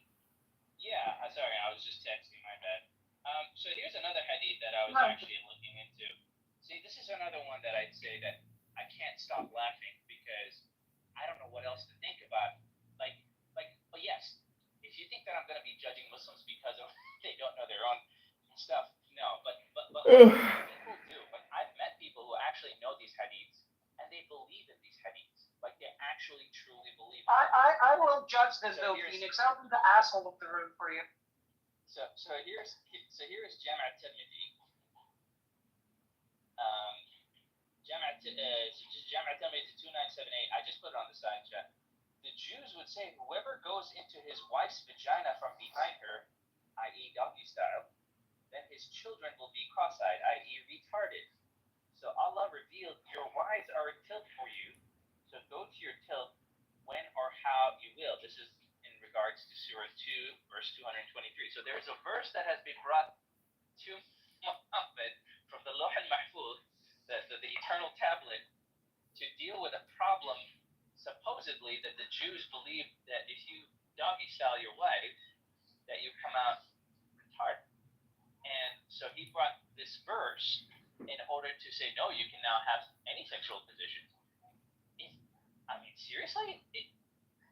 In the eternal tablet? Like, this is weird, dude. I don't know what to say.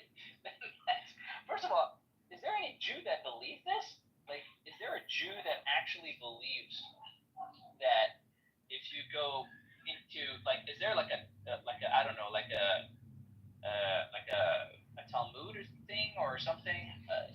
Like, I'm curious. Are there any Jews in that, like, jihadists? Is this something you guys believe? To, like, Moshe, do you believe that that doggy style will turn out your babies into retarded? Like, I would really like to know, jihadists. Cross-eyed, that's all I can contribute. I was born cross-eyed, that's all I can contribute to the system. Is there like a Talmudic thing, or is there like I'm curious, like a rabbi somewhere saying this like long time ago? Like, is there anything to validate or substantiate this claim? I'm very genuinely curious. Is there any validation? I've never heard of anything like this. Okay, so he's just making stuff up at this. God, this is funny. Oh my God, this is my favorite. This is one of my favorites.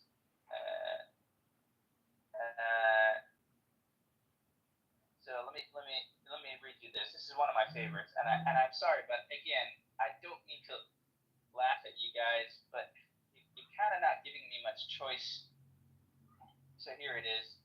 Nix, you're so much nicer than me, and I don't know why. Okay, so here's Sahih al-Bukhari, 5456. Narrated by Ibn Abbas, the Prophet said, when one of you eats, let him not wipe his hand until he has licked it, or has had someone else lick it. You do not know in which part the blessing is. Are you serious? Do you want to lick my fingers? What do you want me to say about this? I mean, like, other than, okay, I'm genuine. Okay, now I want you to combine this hadith. Now I want you to combine this hadith with this hadith, and you tell me if. Oh, you're thinking of the one that they wipe his ass with stones, are you? Yes. So you're oh going my to a fucking restaurant. God. So you're going to a restaurant, okay? There's a hadith that says that you have to wipe your ass with odd numbers of stones. Okay. So you're saying, hey guys, I'm gonna go to the call of nature. I'm gonna wipe my ass with odd numbers of stones. Alright? And then I'm going, alright guys, what's for dinner? And I start eating dinner. I say, oh guys, I got some blessings on my fingers. Does anybody wanna lick it up? What do you think that would result in? I'm thinking maybe dysentery, maybe E. coli, some sort of disease, right? I mean, this is how COVID starts, man. Like, fucking hell, man. Like, this is we blame the Chinese for eating bats and the Muslims for not wiping their asses properly. And they're both the same, man. They're both the same. You know what's funny? That's funny because as someone who lives in a Muslim nation, like an Arabic-speaking one in Africa, and someone who had the misfortune of dealing with English-speaking converts, I can tell you, if they come out after you say that shit and cry bigotry, then they just choose their own retardation at that point. I have no sympathy for people like that. Nobody is born stupid. You choose your own stupidity. Yeah, that's funny. The funniest part, Jihad, is Muhammad didn't make any of that shit up. The hadith themselves, the two people who made all that stuff up is Uthman ibn Affan, and then after that, in the Abbasi Empire, the Bani Abbas, they started making that hadith shit up. We literally have no original manuscripts of the Quran whatsoever. even though it was told in the Hadith itself that the Quran was written on bones, parchment, and papyri, like like I don't know if it was papyrus, some sort of like very expensive paper. However, we don't have.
John and Andrew Landon, Rainbow Clowns.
They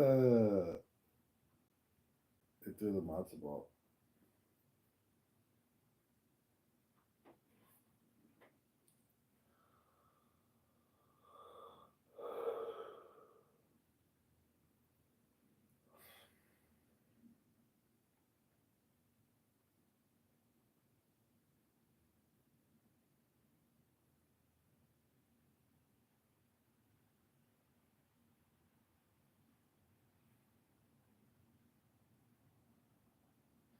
So this is the first time I deal with the war in the that was also going to tell me guys. What's up, Deepak? Well, I'm just trying to understand the teaching better, right? Like so for example, is the Quran also like have does it have any thing to say about like when to use your salad fork? That thing that people do with their soup spoon where they like hold it sideways. That's kind of annoying. Like any I don't know. I even think maybe I should just turn to. It says before you eat, you should stand upside down and do 20 bungee jumps on your head before you come and eat. Yeah, very good. Now, Is this only when you're having dinner with the prophet, or just at any other? All ritual basis says, all believers, do not enter the homes of the prophet without permission. And if you're invited for a meal, don't come too early and linger until the meal is ready. But if you're invited, then enter on time. And once you have eaten, then go on your way. Don't stay for casual talk. Such behavior is truly annoying to the prophet. Yes, he's too shy to ask you to leave. But Allah is never shy of the truth. And when you believers ask his wives for something, ask them behind a barrier. This is pure for your hearts and theirs. And it's not right for you to annoy the messenger of Allah. Don't marry his wives after he dies. This would certainly be a major offense in the sight of Allah. So that's the full one. So now you obviously wanted to talk about these issues, and we'll talk about them in depth. Every single point you mentioned. We're going to talk about the veracity of it, by the way. Yeah, not this. So he does say don't show up early. He does say don't. He says all the people who are invited over for dinner don't show up early. He doesn't just say don't show up early. He says if you're invited over, don't show up early. So it's not. What's the event? Things are funny. I'm going to extend that funniness in a moment because I'm actually going to challenge you. I don't think those two comedies. Marty coming at you. Whoever spent 10 minutes. So I'll challenge you in a moment to show me a higher standard of any form than the Quran. I don't think those two comedies have ever spent 10 minutes studying Torah. Socialism. The phone book. I don't know. We're gonna have this endless rambling. You can't control your room, Sam. I'm gonna leave because actually I came here for a healthy discussion. Where not necessarily we have to agree on each other. We're gonna pick each other's ideas. They so do we're gonna have attract. some stragglers coming in. There's some Gentiles. We just want to have a laugh. Then we go find somewhere else. We'll all go to another room. But if you want to have a deep conversation pro the veracity of things, I actually think that Quran, in terms of whatever teachings you find funny, by the way, I think the highest standards ever seen by mankind in justice and in etiquette and so forth. And every facet. They do organize and attract beautiful women. And we're all talking to have the yeah, basically pimps. I don't want to just be entertaining you and be dismissing you. I want to have a laugh too. So you could choose socialism, Hinduism, Christianity, Judaism, any ism, democracy, what have you. We'll compare it to the Quran. And then I could show you the truth prevailing of falsehood. So that's the best way you can appreciate the Quran, is to draw a contrast in teaching of any form you like. And then we can have a laugh on both our sides, not just one-sided. So yeah, I wrote this. I wrote a hypothetical surah of the Quran, just hypothetically, and it said I'm gonna shorten it. I'm not gonna read the whole thing, but the summary of it is: don't kill, don't steal, don't rape, don't torture, don't enslave, don't lie. Love your fellow man and bring flourishing to the earth, because you're supposed to be a steward, not a tyrant. Yeah, I think that would be a nicer. If that exists in the Quran, it would be better than saying, "Hey, don't show up early for dinner." If you're invited to my house, don't show up early for dinner. And also, the whole thing of him saying, "Don't marry my wives after I die" randomly is so self-serving. It doesn't say, "Don't marry men's wives after I die," or like something like that. It's like, no, me. Don't marry my wives after I die, which is like incredibly self-serving and not the sort of advice that a timeless God would give to the sort of like people for all time. You're expecting this book to be in effect for thousands of years, and it's having this. It just has a sentence instead of saying "don't torture people," it says "don't marry the prophet's wives." Oh, maybe the prophet's wives all had STDs, you know? I mean, have you thought of this? Deepak, I do not hope you respond to this. Sam, you want a Muslim to respond to this, don't you? Or do you want some more sort of flowery language? Well, Deepak hasn't been talking a lot, so what do you want to say? Like, you go Deepak, and then you. So we're going to have two adversaries, two comments. So you're going to need now two Muslims to respond to this, yeah? It's been me versus you and Nubian for hours, so. Mine is a true Spartan. Like I can hold verbally, but I need equal number. Every one of these arguments, Sam, I don't even know why you put the time in to write these arguments down.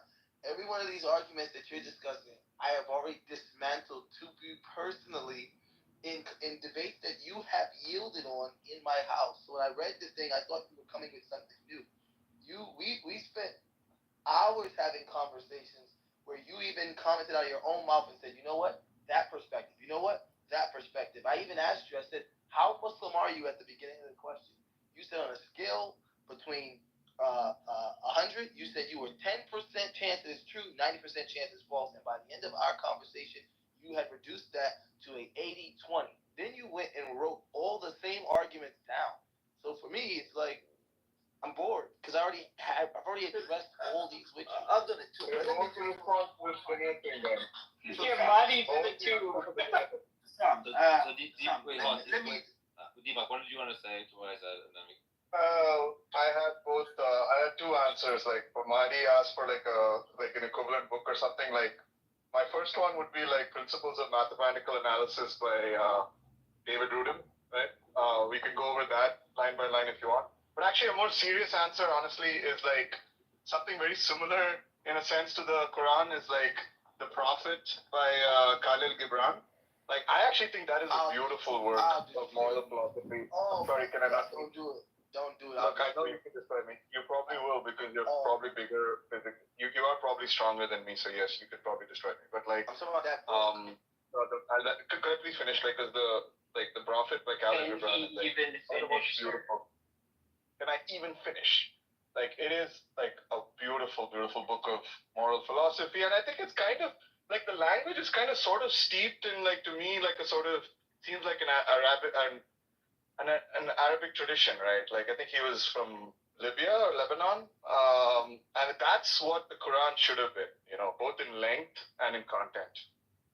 Okay, so now I'm going to deal with two different points. I'll deal with you, Deepak, in a moment. I hope you even understood the point. And I'm going to give you time to think about it whilst I'm responding to Sam.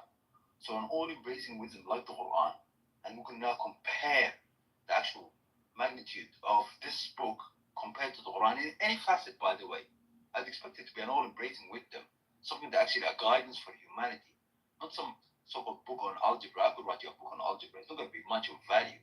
I could write you a book on calculus. I could mesmerize you on the subject area, but it's not going to be much of humanity. It's going to be have a specific use for a specific set of people and a specific set of areas. I could write you those books, but you don't seem to understand the point. In terms of a guidance for humanity, a timeless message to guide humanity for the decadence that they're in terms of their abuse, their human rights, and so on, the purpose of their life, and on and on and on, and actually also into the mathematics and the sciences and so on. We'll deal with that in a moment, but I don't think you understand. Think about it for a moment, then we could both have the laugh. But for the meantime, let me respond to Sam too. I think he had two salient points. One, don't turn up early for dinner. We dealt with this, and two counts. I said to you, is it a false teaching? Then we could figure out whether it's Allah that said this or Muhammad invented the book on his alias.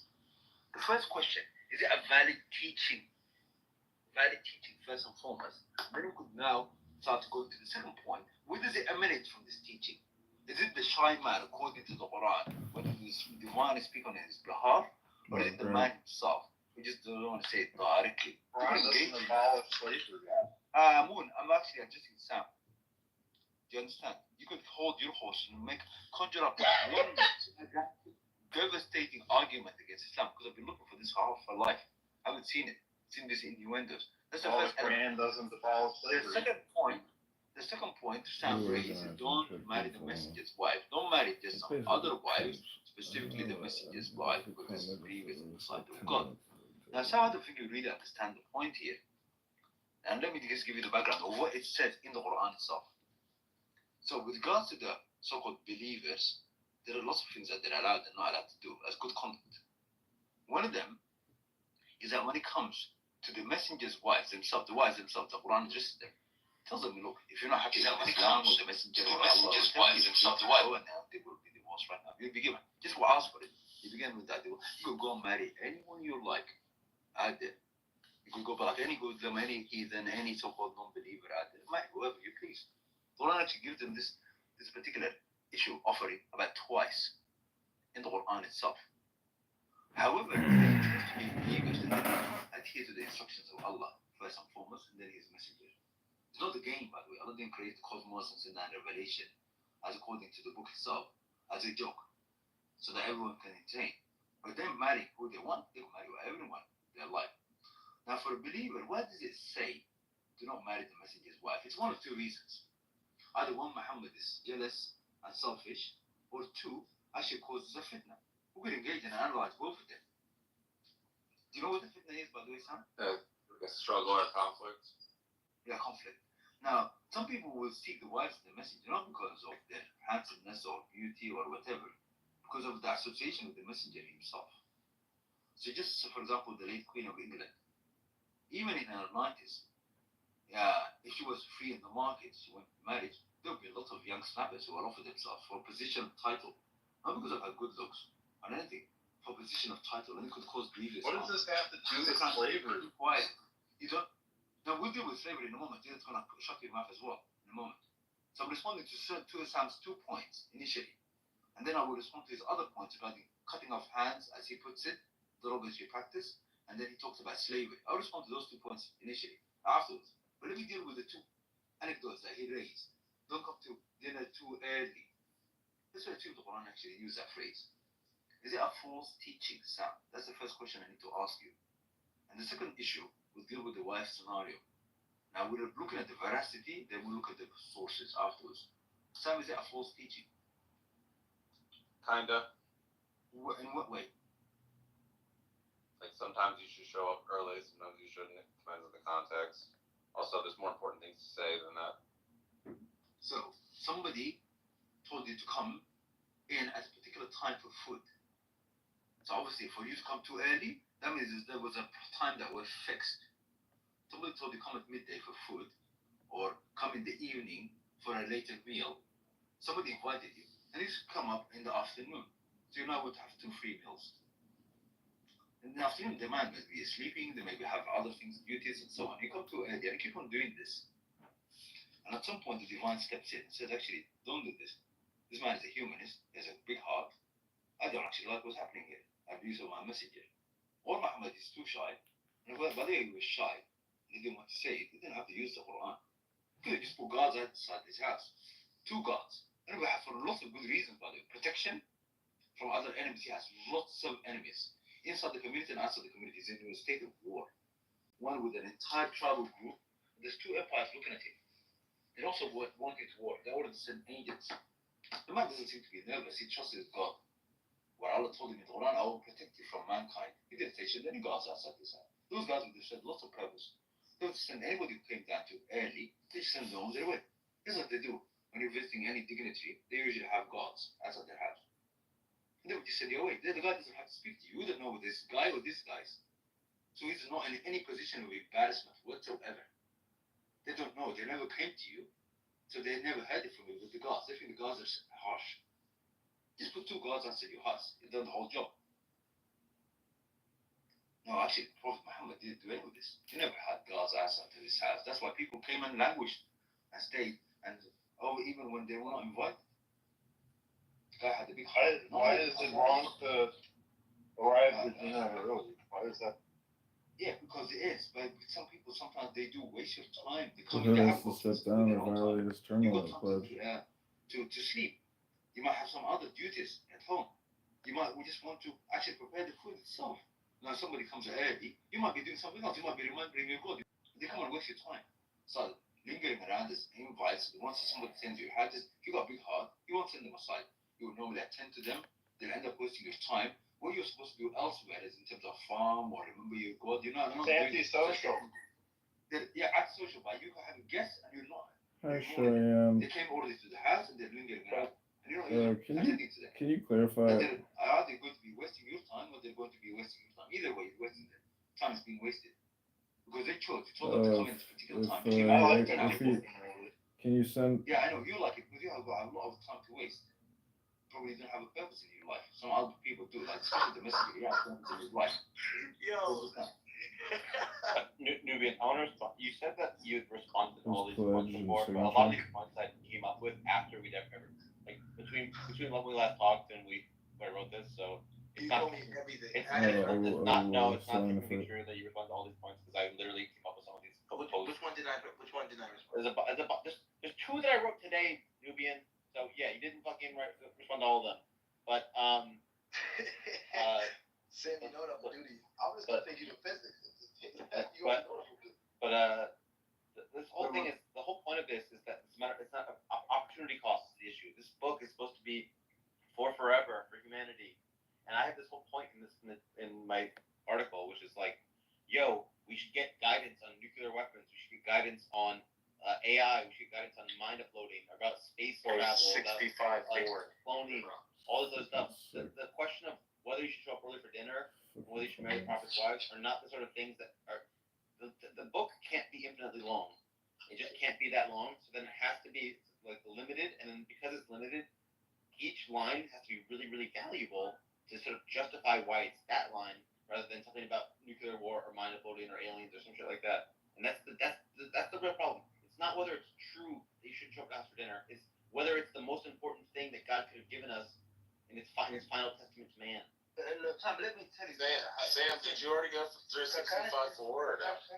Sam, it was the best he could do with like the illiterate, inbred, people. Do you know, by the way, Sam? You know, it's a one every single word it had. Do you know we will lose sometimes like it's not only the meaning. Sam, did you already go through the Quran 65 or no? It's talking about the prepubescent little girls that you can have sex with in the book of Mormon. Surah 65 I-4. Yeah, go on. Let's read it, by the way. Please. Yeah, you read it. It's your book. As for your women past the age of menstruation, in case you do not know, their waiting period is 3 months. And those who have not yet menstruated as well, as for those who are pregnant, their waiting period ends with delivery. So he's basically saying, the time you can have sex, you have to wait for someone to have sex with them. If they're past the age of menstruation, you wait 3 months. If they're before the age of menstruation, they 3 months. And if they're pregnant, the waiting period ends at delivery. No. It's how long you have to wait for the waiting period before you can divorce them after you've already had sex with them. That's horrible. Sam, very quick response. First and foremost, by you, and I'm going to deal with this a bit robustly. Wait, do you accept tafsir or no? Or you Quran only? If I had no brain, I would be following tafsir. You're Quran only. Yeah, Is he Quran only? Is he Quran only? You know, this diversion, Sam, is not very good in your room. It's called chaos.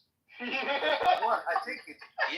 Hold on. Yes, Sam, why you gotta Can I just respond very quickly, Nubian? Just very quickly, Nubian. I take it first of all by you jumping to this subject, which I'm going to deal with robustly, and hopefully we're not going to do jumping kangaroos all over the place, bits and here. I take it that you conceded the first one was embarrassing. So I'll forget about the one about that. Don't come too early at wife's business. We'll deal with that another time. Let's deal with this first. What chapter is that? What chapter? What's the name of? I hope you don't. Yeah. What's the chapter for 65 for? What's the chapter called? The Book of Divorce. It's called Talaq. Yeah, the Book of Divorce. You know, it's called the Surah of Talaq. Yeah, it's the Book of Divorce. Surah does not mean book. But anyway, let's move on. Well, I mean, it means chapter. It's a chapter on divorce. Why are we moving on? We're moving on into this verse. Mata, we don't have to move on. If you don't want to be a kangaroo, we can. I made the. No, I'm dealing with this verse specifically now. Specifically, if you want to kangaroo on, we can kangaroo. Yes, specifically with this verse now.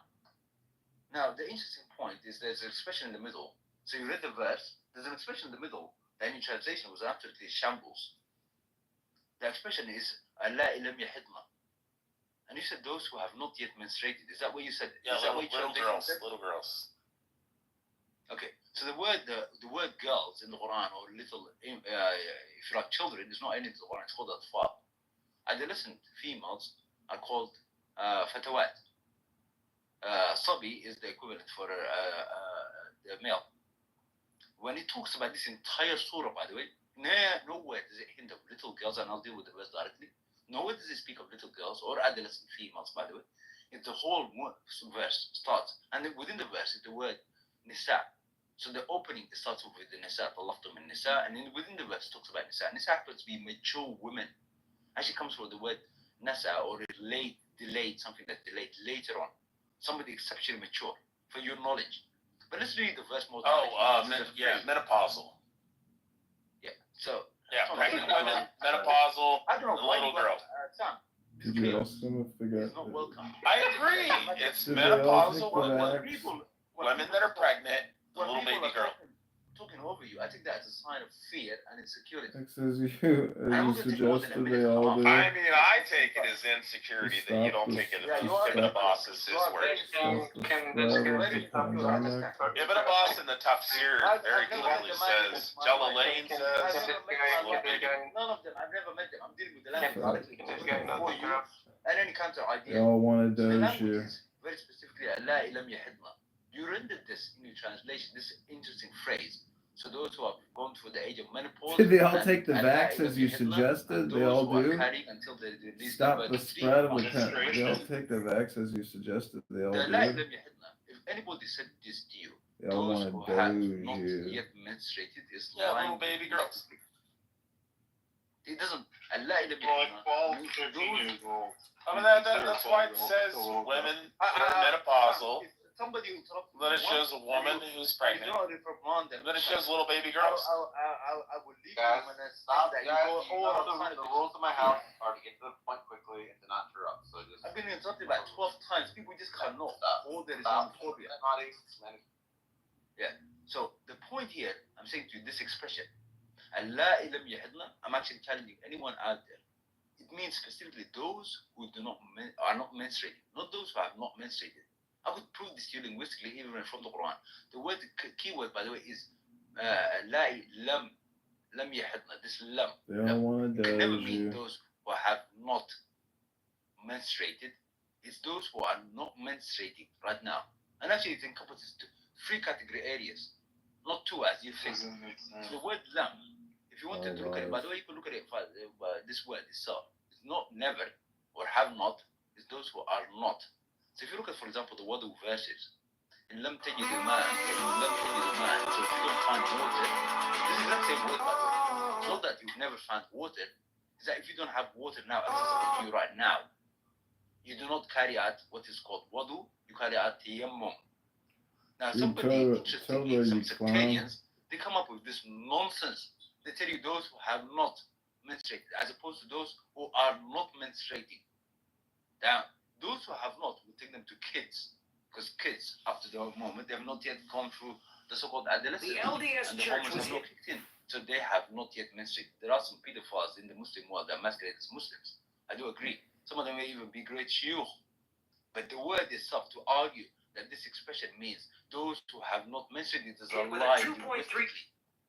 It's actually the expression. Does it make sense in the context? Like, which one makes more sense? It in does. The context Little of the girls. passage? Only one of them. Only them. And by the way, the verse actually structures in three categories. Those who are reach menopause, because most of the time you're talking about people in their 40s, and you're going to keep them behind, just in case you don't know whether they actually are menopausal or not, or going through the stages. They may still be varying. And so they will normally stay for that period of time. Then there are those who are, the last category are those who are already heavy laden with children. So you could see they would Okay, but why would it say those who are not menstruating? Why would it say wait 3 months, have sex with those who are not menstruating? Doesn't make any sense. No, it says you can't. No, it says you can't divorce them for 3 months. You gotta wait 3 months because the little girl already had sex. You gotta make sure she's not. It's to check if they're pregnant. Is that simple?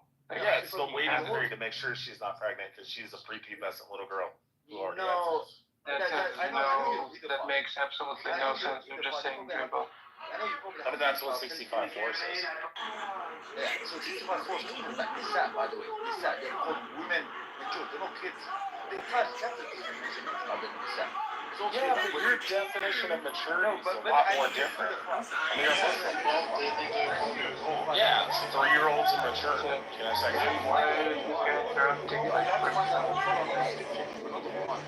Now, the point is here, it's actually this particular category is dealing with women who are pregnant, but not showing stuff. The reason why they're actually not menstruating. So the moment a woman gets pregnant, guess what? She's not going to menstruate. So we might just not be showing. So the last Jewish dating app. It's not a normal Jewish dating app. Heavily laden, actual wait until the delivery. Guess what? These women also are actually pregnant. That's why they're not menstruating. Because they're not heavily laden. man, Peter actually sees already. So the women like 12 years old. yes, apparently in your society, because you guys are probably pedophiles. Muhammad had sex with Aisha at 9. Yeah, I don't know. I've never met Aisha, have you? You guys actually do law? I'm saying like you should probably kick this Sunan guy 10 times by now for violating like the rules of your room. I don't know why You just create I think like this commercials? is some weird motivated thing that you're now doing, Sam. Like that's a kick on you. Okay, that's fine. But just what are you trying to say about Palestinians in Israel have the same exact rights as Jews in Israel, and more rights What than he a lot and of Moon other are saying Arab like makes countries in the absolutely region. See, no and sense. So that's like what it's happens. just Like, drivel. with families, Not he's like You just really believe plain correct about this person. You really believe This room is really hard to. You guys are really amped up, and this is like really hard to like keep control. I really don't like you guys interrupting, and I really don't like you guys going on and on. I like it to be that you speak for like 2 minutes max, and then you just like pass the mic and don't interrupt each other. That's my preference. That's a good idea. That's a good idea. Even do like a minute and a half. Yeah. I read 65.4 and I feel like it's kind of a null-off, right? Because it says, as for your woman past the age of menstruation, in case you do not know, the waiting period is 3 months. But now that we read that, we do know, right? So the waiting period isn't 3 months anymore. Deepak, you're reading a translation that's like in question. Like, I would suggest looking at the website corpus.quran.com where you can get parallel translations of various different sources, and you can also get word by word of any verse that Which you want. one's in contention? The Haas, the Wars, or the Doors? How do you know the one he's reading from is not legit? Yeah, how could we? Like, which part? Like, which part are you disputing? I'm just saying, like, if the conditional you do not know, the entire conversation has been, as far as I heard, the dispute whether the verse is talking about age of menstruation or not. And Mahdi is saying it's not talking about age of menstruation. He's talking about adult Actually, can women you who are clarify during currently the not Higgs pledge? You said it's legislation. I'm trying to send over for the Higgs pledge. Thank you, like, you weren't listening to what I said, because it's not that part that I was. Anyway, whatever. It was just a joke. Please. Oh, this is good. Yeah, who'd have thought? Did anyone get it though? No one got it? No, I mean, I thought you were actually pointing out some sort of contradiction. Well, it's just like an inane, like, literalist reading, right? To say that, like, if someone says X is, in case you don't know, X is true, right? But now you do know, so it's not true. Or at least, like, you know, the conditional doesn't hold it. I think that's a programmer. Yeah.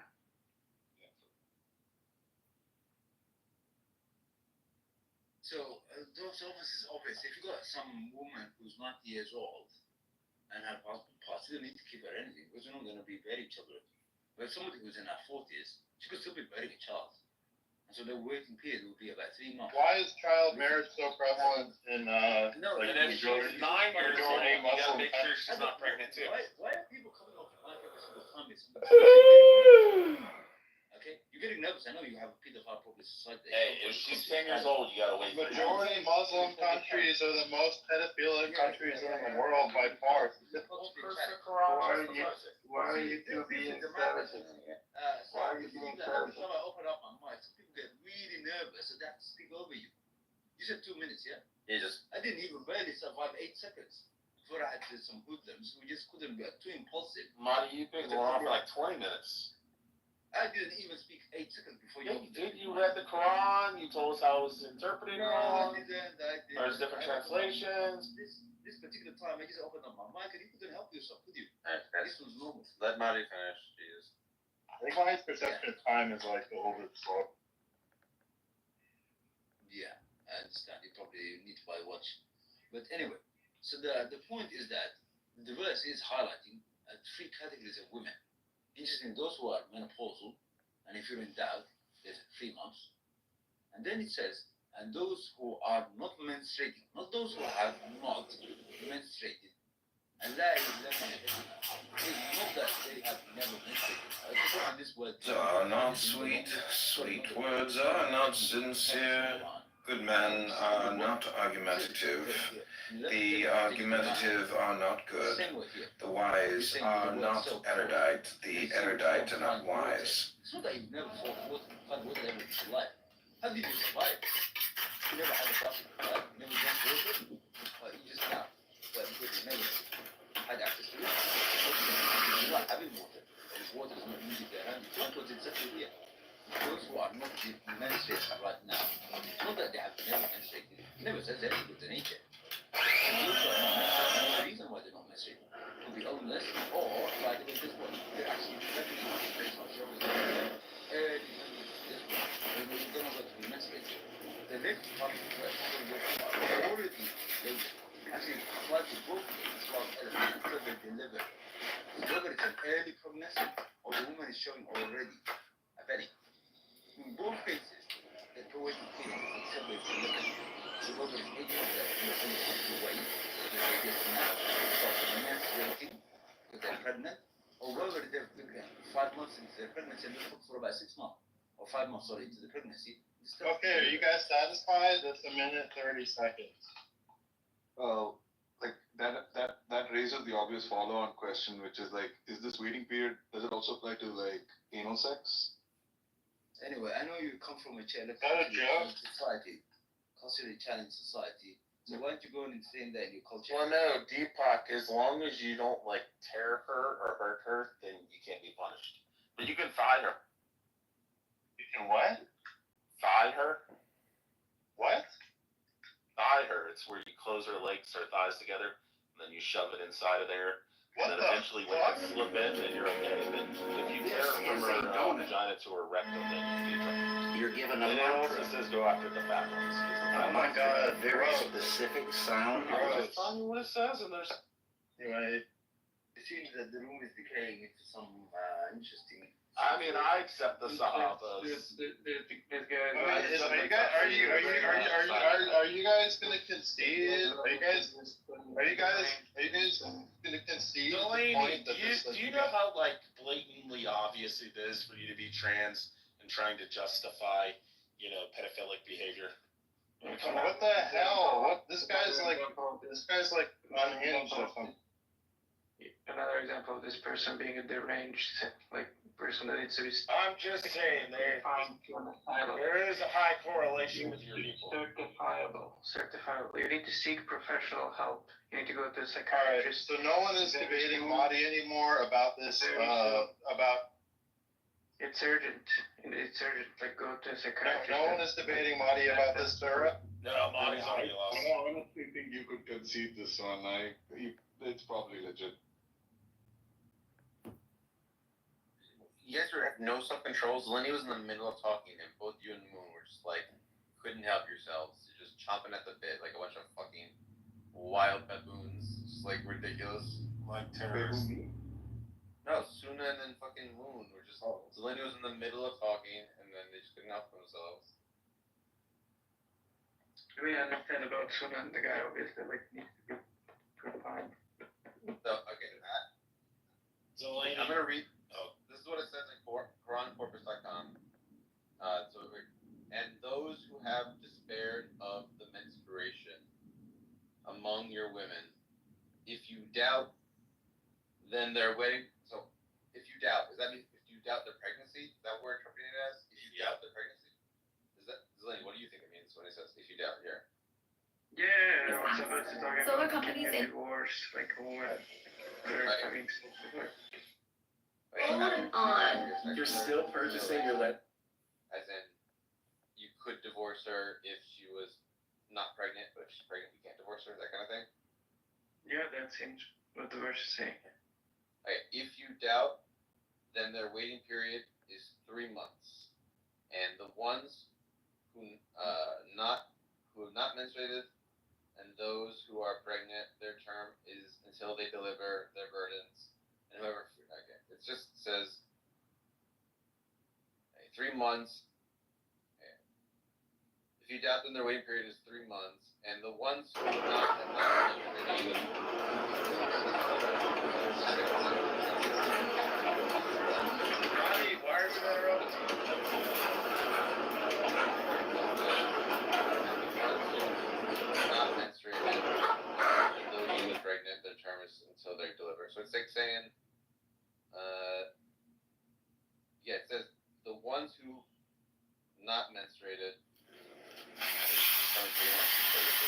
What is the interpretation of what the what?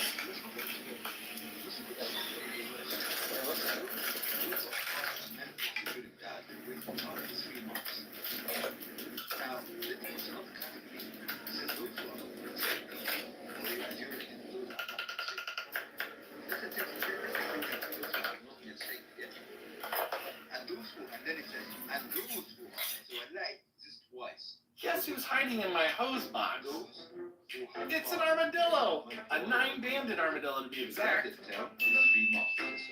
I've been wondering who's been digging at my flower beds around the house. Armadillos are amazing little diggers. Their powerful front claws help them dig burrows underground and find insects to eat. And look at their shell. That built-in armor has a really cool texture. What's weird is I typically don't see them out during the day, as they're mostly nocturnal.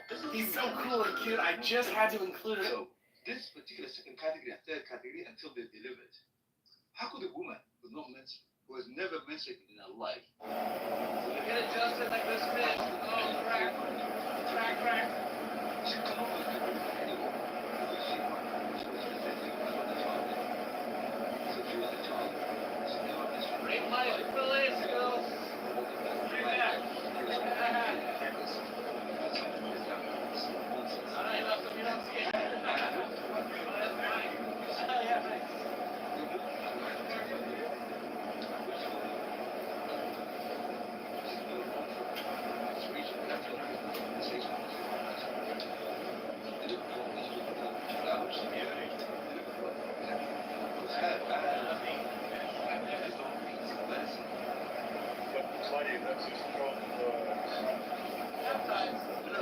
Old ones, young ones.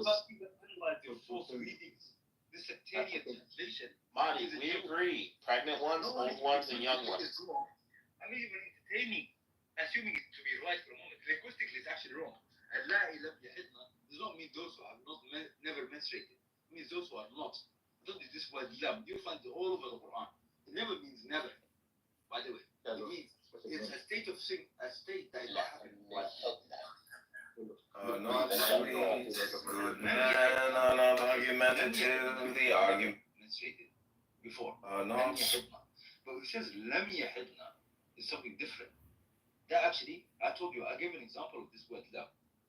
You find it in the Wudu verse as an example. Very prolific. Why did I mention this particular verse? Because people encounter Wudu all the time. But sometimes they're in a state. Buddy, can you just find one tafsir that agrees with you? I'm just asking a simple question. Just one tafsir. One tafsir. They all disagree. Low IQ people go to Ibn Abbas, Jalalain. Yeah. I never met them in my life. Ibn Abbas, no, none of them have authority over me. Bro. Yeah, you claim so. Sahaba, bro, you haven't talked to No, Muhammad claims so. Yeah. What about I mean, none of the commentaries agree with you. I don't actually want to talk to you. If you don't mind, you're too challenging for me. Your IQ is so high. I like to deal with Sam. Yeah, 141. Yeah, he's a human being just like me, I think. So I'm reading to Sam. Let's assume the translation is correct for a moment, which I'm being very generous. The word lam means lan. Lan means never, by the way. Hasn't happened up to now, or will never happen. Lan yahidna. Lan yahidna means up to now, this never happened. That would be lan yahidna. Up to now, it never happened. Lam yahidna is something different. That means they're not doing it right now, for sure. I gave you the language, show you the language of the Quran itself. You don't have to go to corpus, Quran, tafsir. You can go to the Quran itself. You actually use it. Find the usage of its words. It's quite consistent. All agree with. Yeah, go and follow all the hoodlums. I agree with you. Good for you, man. Now I'm engaging with Sam. I hope he's one of those who thinks and comprehend and ponder and understand. I'm actually curious because it does seem like Mahdi's like assuming there's some linguistic ambiguity in the Arabic or whatever, right? It just seems plausible. Something about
this is the intention of that web.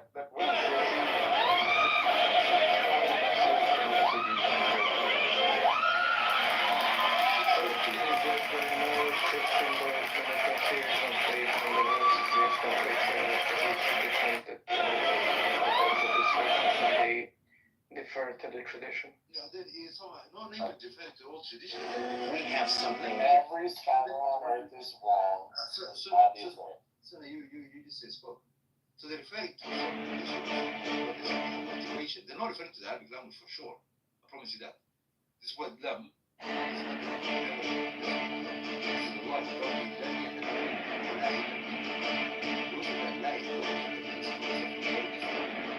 That means they're not doing it right now. It's not that it's never happened. They're not doing it right now. And there's a good reason why they're not doing it right now. Because they're under the category not of 3 months. They're in the category until they deliver. So somebody got pregnant a month ago, and then her husband passed away. She's not going to be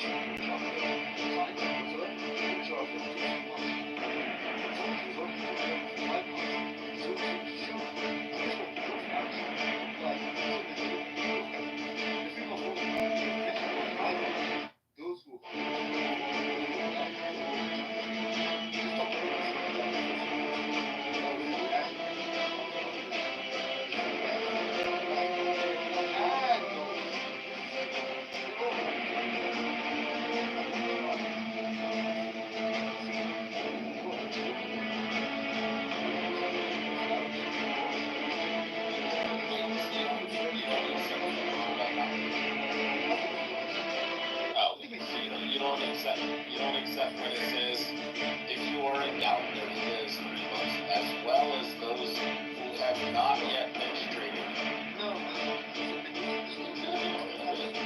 Every Islamic scholar is wrong.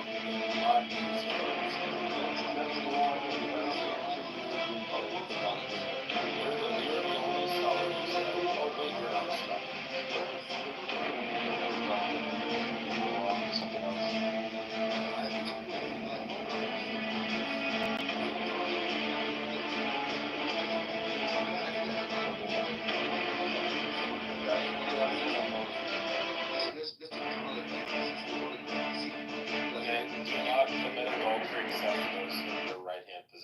Okay, so and all others are permissible.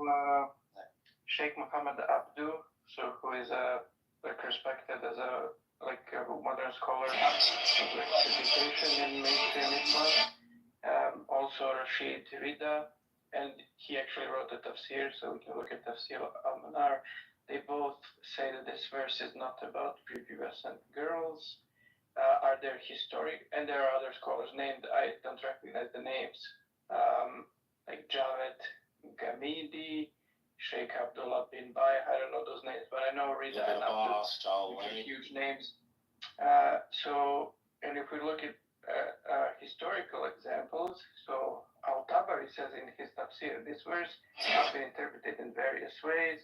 On the basis of hadith, some people have said that this is about prepubescent girls, but he says there are other interpretations that this is about women whose menstruation is delayed due to health reasons. Another interpretations who said this. So another example from the Zahiri school, Ibn Hazm, a great jurist of theirs in the 11th century, said this verse is not about prepubescent girls.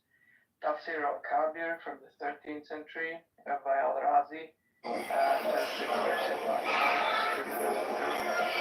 so, if the person can stop now saying like these books, you said you accept Al-Tabari,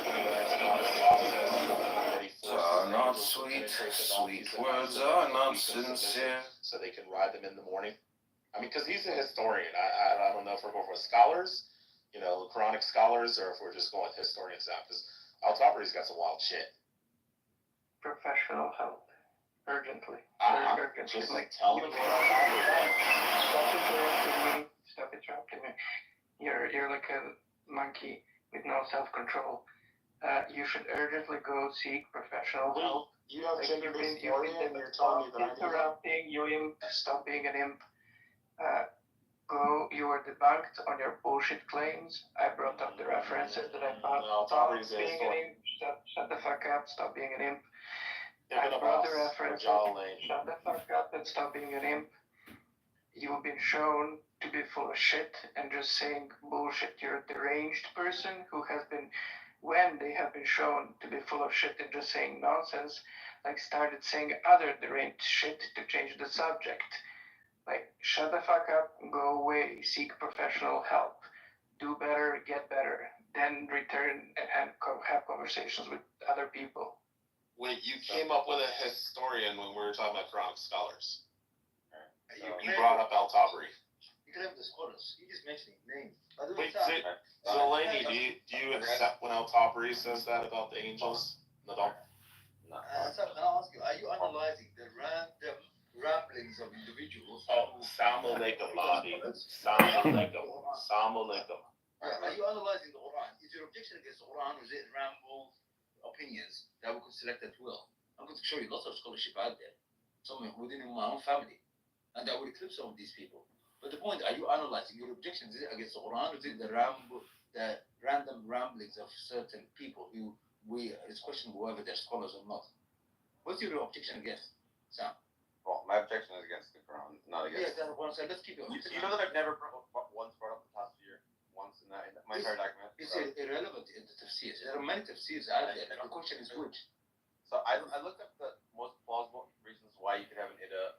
One is to ensure clear paternity, so you know who the father is. Another is to allow time for reconciliation. Another is to show respect for the or marriage. Another is to show modesty. Another is just a time of like reflection and mourning if there's a death. And so, for the prepubescent girl, it could have been first to show respect, show modesty, allow time for, like, they didn't have to have had sex. They could just be there's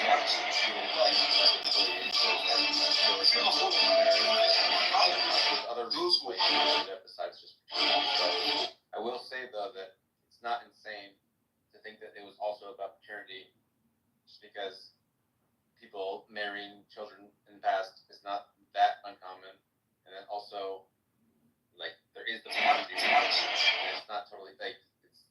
I would say it's like I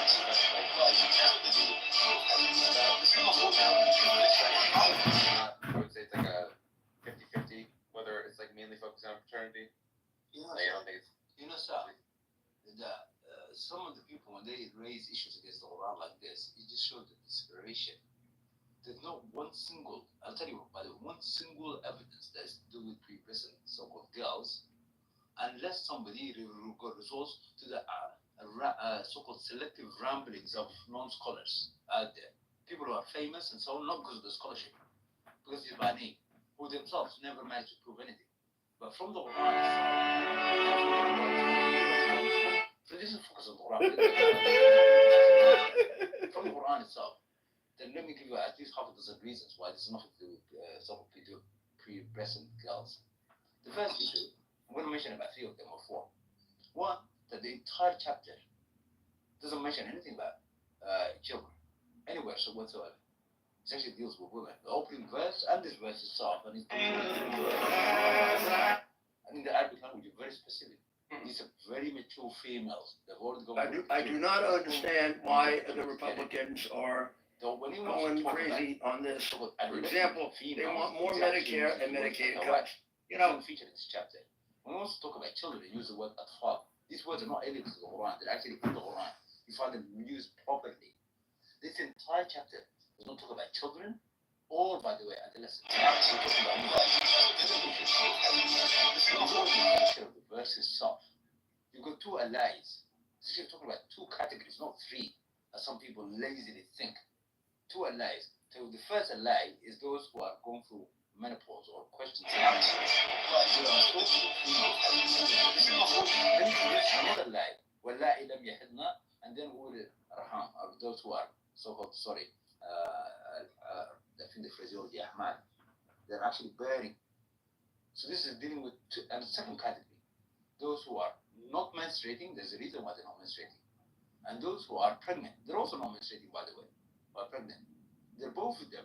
It's until they deliver. Who is this first category?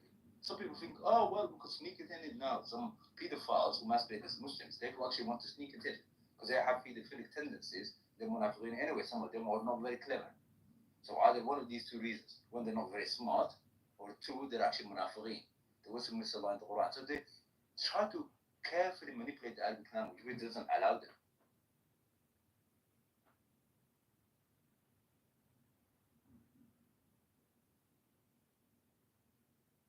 People show you the verse in the Quran.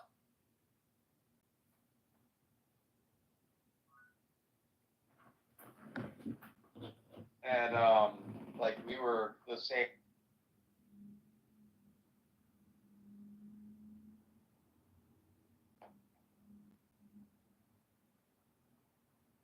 When y'all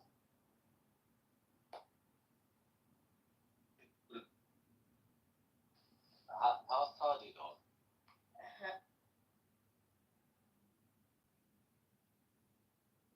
How are you on me right now?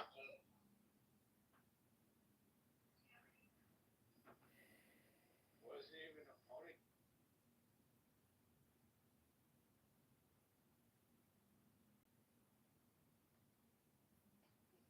I mean, I'm going to take that route, of course, because I do find it very hard to digest. And I'm glad that there is that to, take into consideration. And since it's there to take into consideration, then I consider it.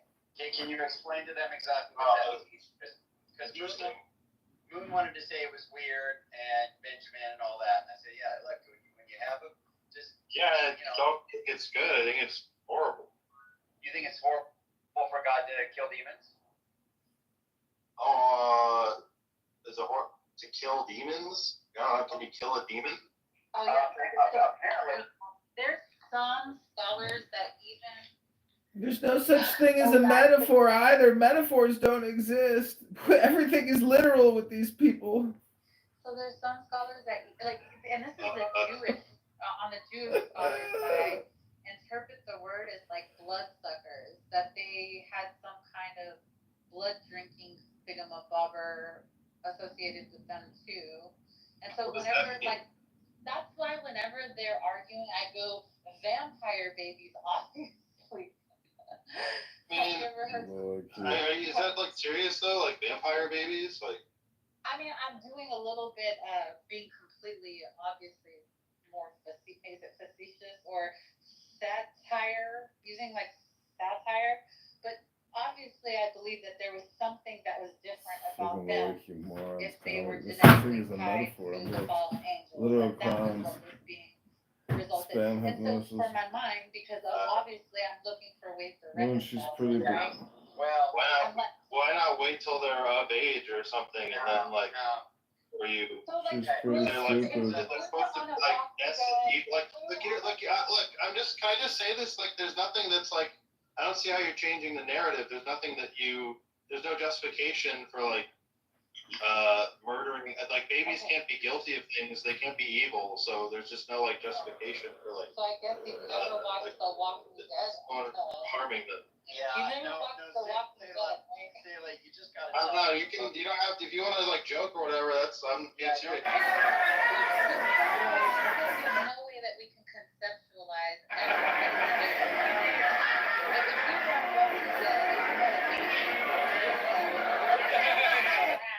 would that be a reason? Yes.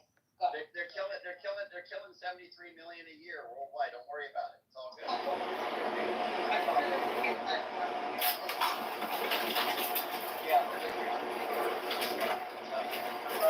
It doesn't respond to anything. Just saying that they're doing promotion doesn't respond to it.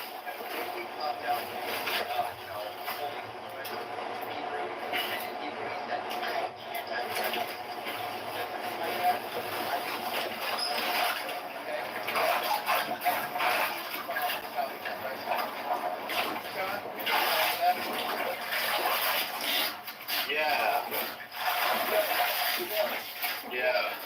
Really, if a man could come down and said that and spoke fluently and had horns in his head.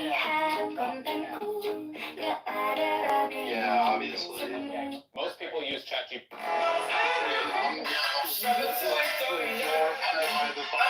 harming, like causing brutal to a child, amazing.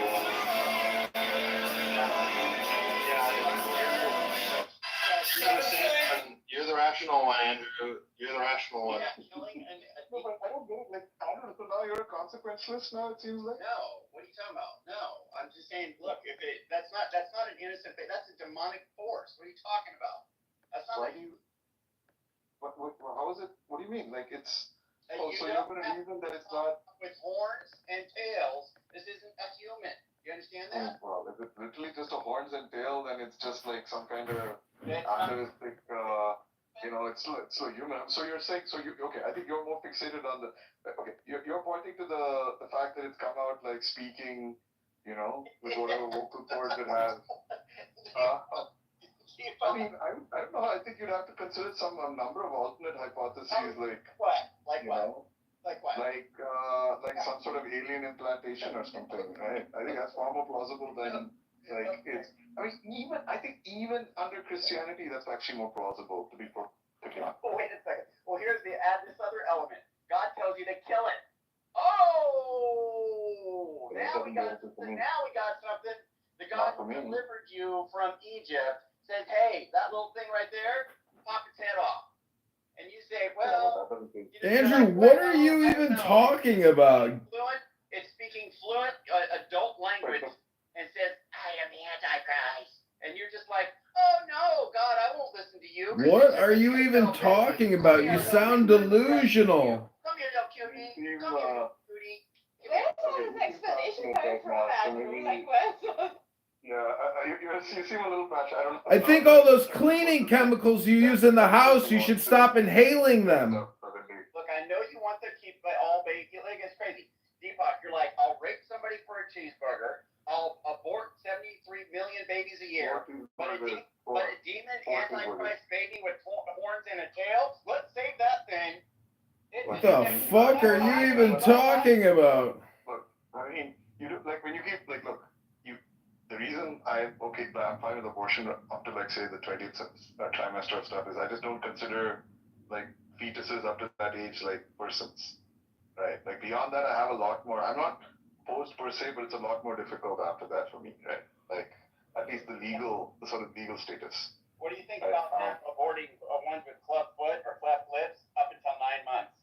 That's a justified use. 9 months. Well, look, I mean, if you're asking after 9 months, I can have to bifurcate, right? Within 20 weeks, I think you can abort for whatever reason. You can abort because I don't know, you ran out of cheaters or something. Huh? You don't even need a reason. Just say. Yeah, you can abort for any reason. Don't have a reason. Just kill the child if you decide you don't want the baby anymore. If the baby has devil horns and a devil tail, it is your right to abort that baby. But what the fuck, dude? I don't thank that guy for that because we don't have to hear his voice totally anymore. But you can listen to this voice. Would be the case, right? If I think that up to 16 weeks, you're not a person, then yes, you don't need a reason. And beyond that, like I said, it's a lot more difficult. And I don't think the reason adding. I'm glad that here's the kid I should have aborted. Oh my god. How's the day going? Let's blaze. We can kill humans just up until this certain time. Then that time hits, we'll go, no, we don't kill it anymore because now it's just a little questionable. But you understand why though? I don't think. I mean, the way you put it, makes me think you didn't understand why. Speculating about when personhood begins. When we see we're not speculating. We're using inference to the best explanation. We're using our best inference based on and applying a sort of principle of conservatism, right? Right? Why are you acting like a baby, Andrew? Stop talking and acting like a baby. How about the cautionary principle, though? Andrew, don't make me bore you. That's why, that's why, for example. Oh my god, look, did you not hear people talking that's why I said, applying a precautionary principle takes you down to I don't know, maybe 12 weeks. Look, I haven't really thought about the exact number. I just know that whatever medical science tells us is a very safe number for personhood beginning, right? that's where we should draw a legal line. And for me, again, like I said, it also gets a little more complicated because I do give some weight to like arguments from like what's it called, like bodily autonomy and stuff, right? But I don't think it's like an sort of endless kind of thing, right? End all. That's a lot more tricky. Yeah, well, I mean, I find it odd that we're playing God, or non-God in your case. But What do you mean? Like, why is that odd? We do it all the time, though, right? you have the capacity to be a fully formed human, fully formed just like us, do everything, it's got a future, and you snuff it out for stupid reasons. Snuffed out. Yeah, but like, I can do that by just like wrapping my semen up in like, tissue paper, right? I've just snuffed out the capacity of a human that might have existed. I mean, I don't know what the capacity is supposed to do, right? Like, I'm interested in actual humans, not like potential possible humans, right? I'm not a mortal human. Andrew, is that murder? Is the semen innocent, or is semen naturally like fallen? And so it's not murder.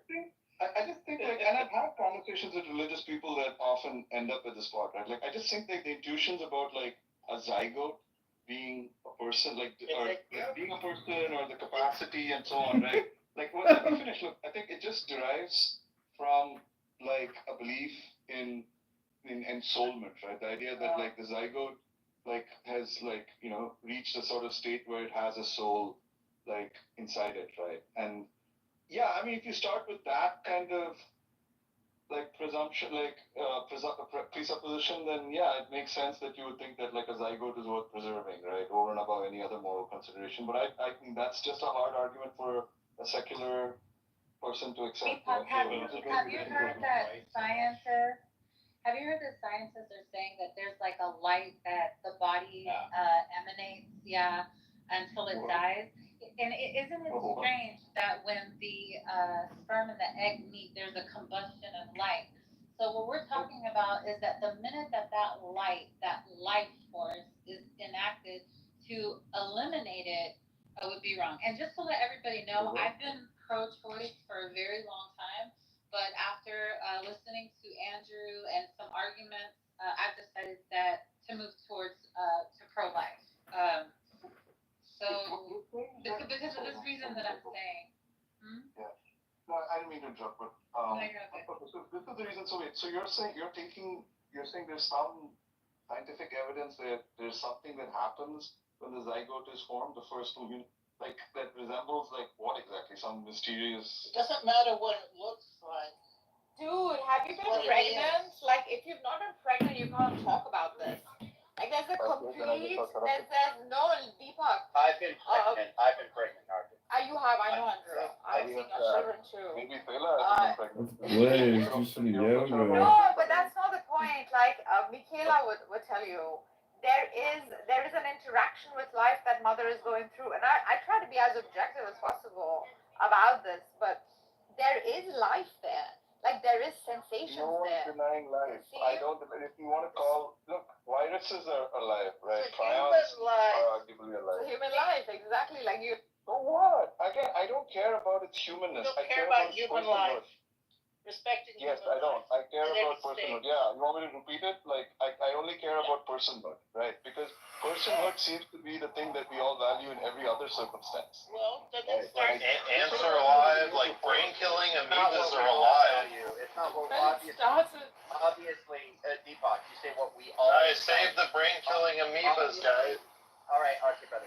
Obviously, over half the population, or somewhat close to that, don't agree. So it's not what we all value, Deepak. Obviously, people don't agree. No, I mean, well, look, I don't know the about pro-choicers. first of all, You mean the pro-choicers is what you mean. People are look. No, I don't actually. I actually say that if you take, I mean, okay, look, I might even accept about half of. First of all, I'm not even sure it is like over half, but like whatever. Let's say about half of people like claim to value, like zygotes. Claim to value. Wait. Yes, they claim to value zygotes. They claim to value the mere fact of human life. And, But I think they're just confused, right? I just think they're confused about what it is they value. But because you ask like, why human life, right? Like, what are they going to say? Like, why not like humans are an amoeba? Because existence. No, I'll tell you why. Because existence is a virtue. And That's why you can't kill No, human. a lot of things. But then like amoebas and like Amoebas are not ants and stuff like that have to be. So quit trolling, John. Amoebas aren't. That's a response to Nargis. It's not a troll. Shut the fuck up and stop accusing me of trolling. the highest virtue is existence. Nargis, did you say anything that amoebas has any response to? Yes, she did. She said existence must be preserved.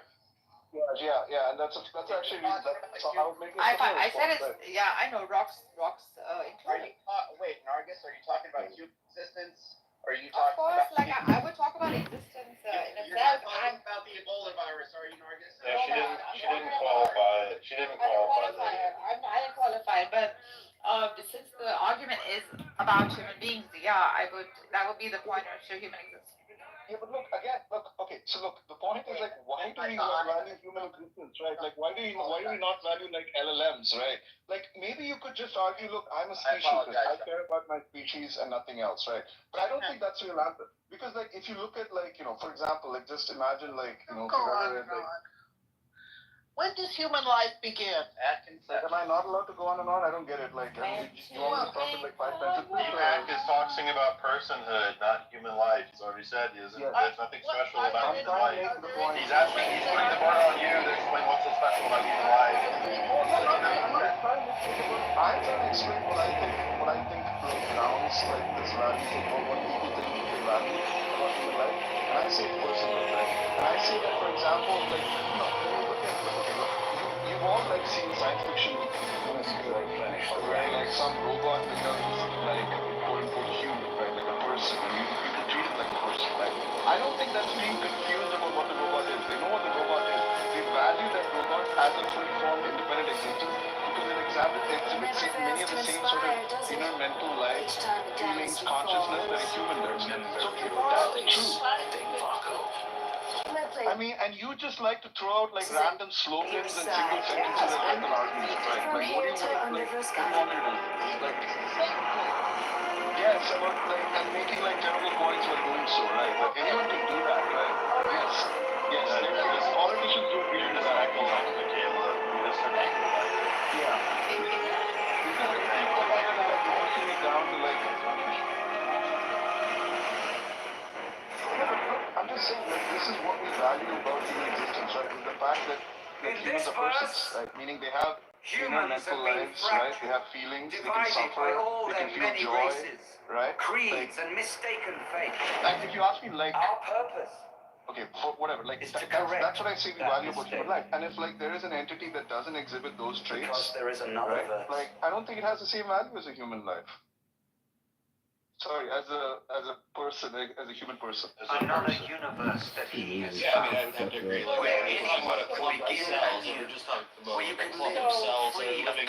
Sorry, I'm in the middle of a sentence. Perfect new place. I promise I'll get the word. I'll just say the back, Deepak has got 3 or 4 people. Look around you. I do differentiate between living organic matter. Every one of the Legion vast to set aside your defenses in one night. To me, there is a once like you. Clump of cells. Fought as feebly as you. Because every necromonger that lives today It's an individual. is a convert. We all began as something else. Was hard for me to accept too. You're saying When I first heard these words, that are not persons. but I changed.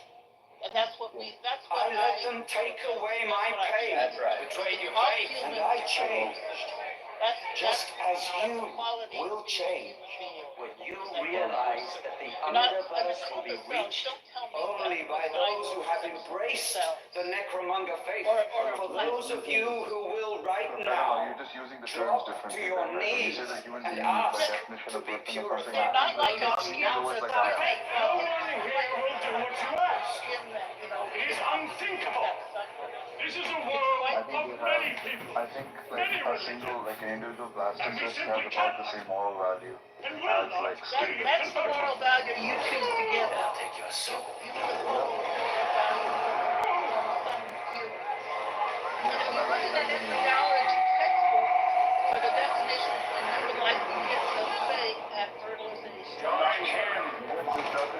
Look it up. need to because I'm not. I think I said that.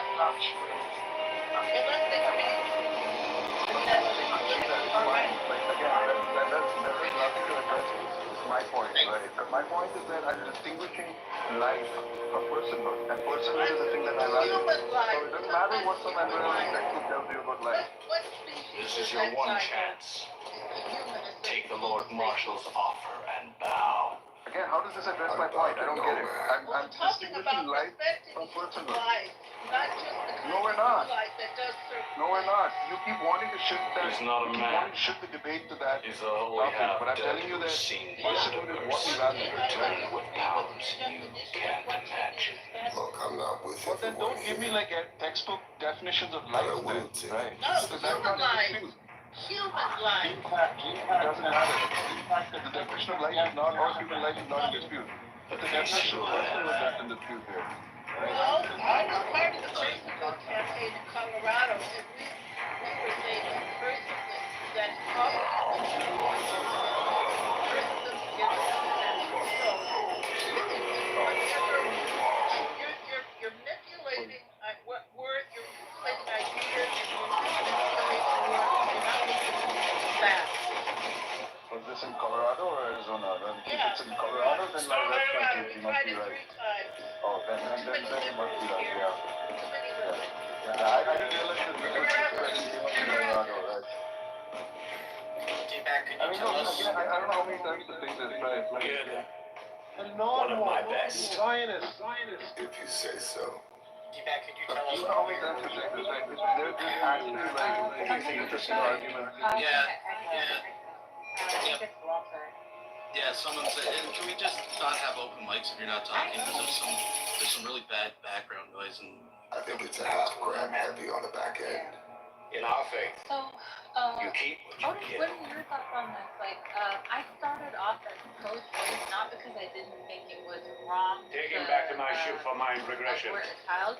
It's just that I'm a libertarian, and I just didn't want government telling me or anyone, for that matter, what they should do with their body medically. do it. But Andrew and some others, If somebody just asked him. like through this, for example, if somebody was rare doing offer.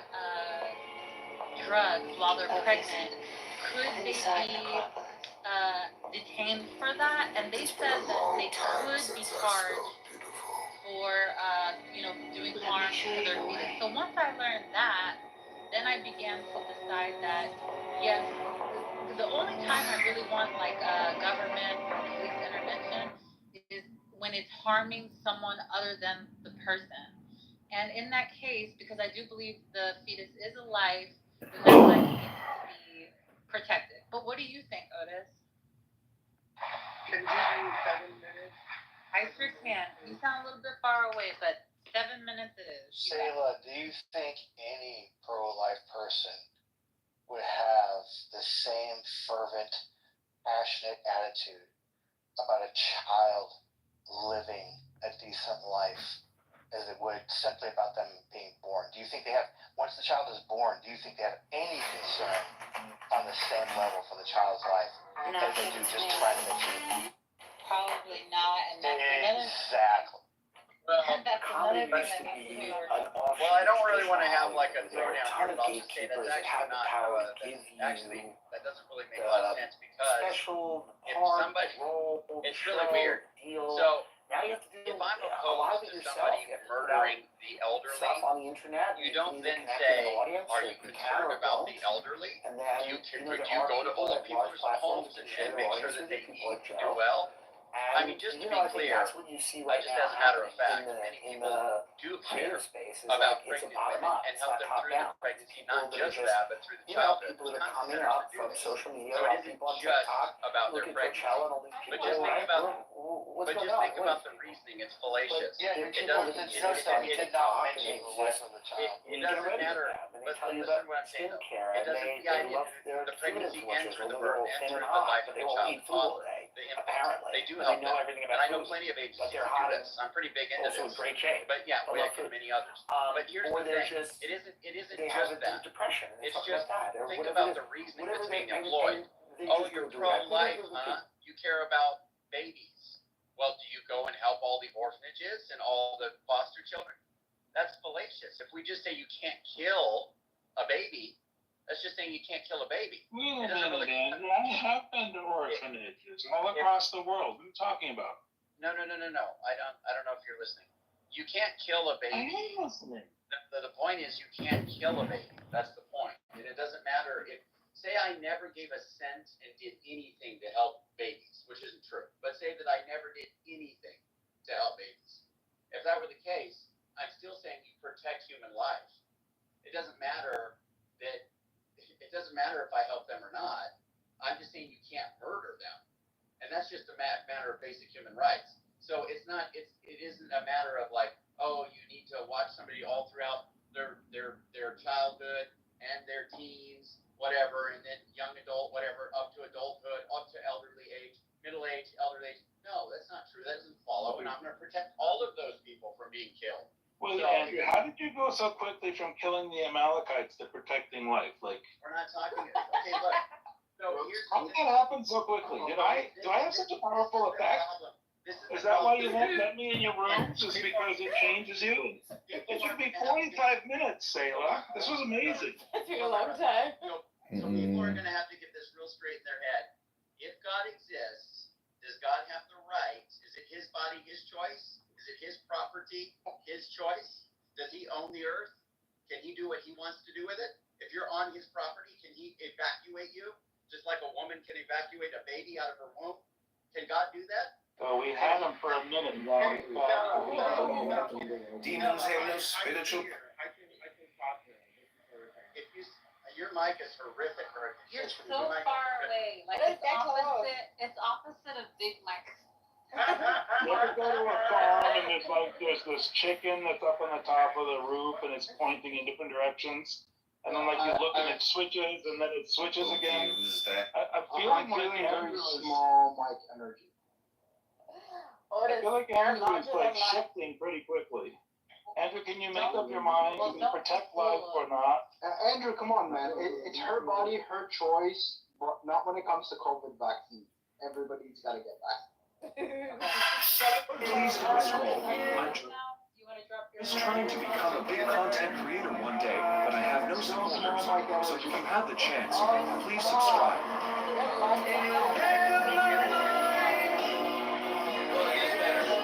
This here's the last time I'm. It is, but it much better. All I want to do is sit here and wait for the big fish to come my way, even if it's gonna take all day. Here, fishy, fishy, fishy, here, fishy, fishy, fishy. Here, fishy, fishy, fishy, here. If you or a loved one.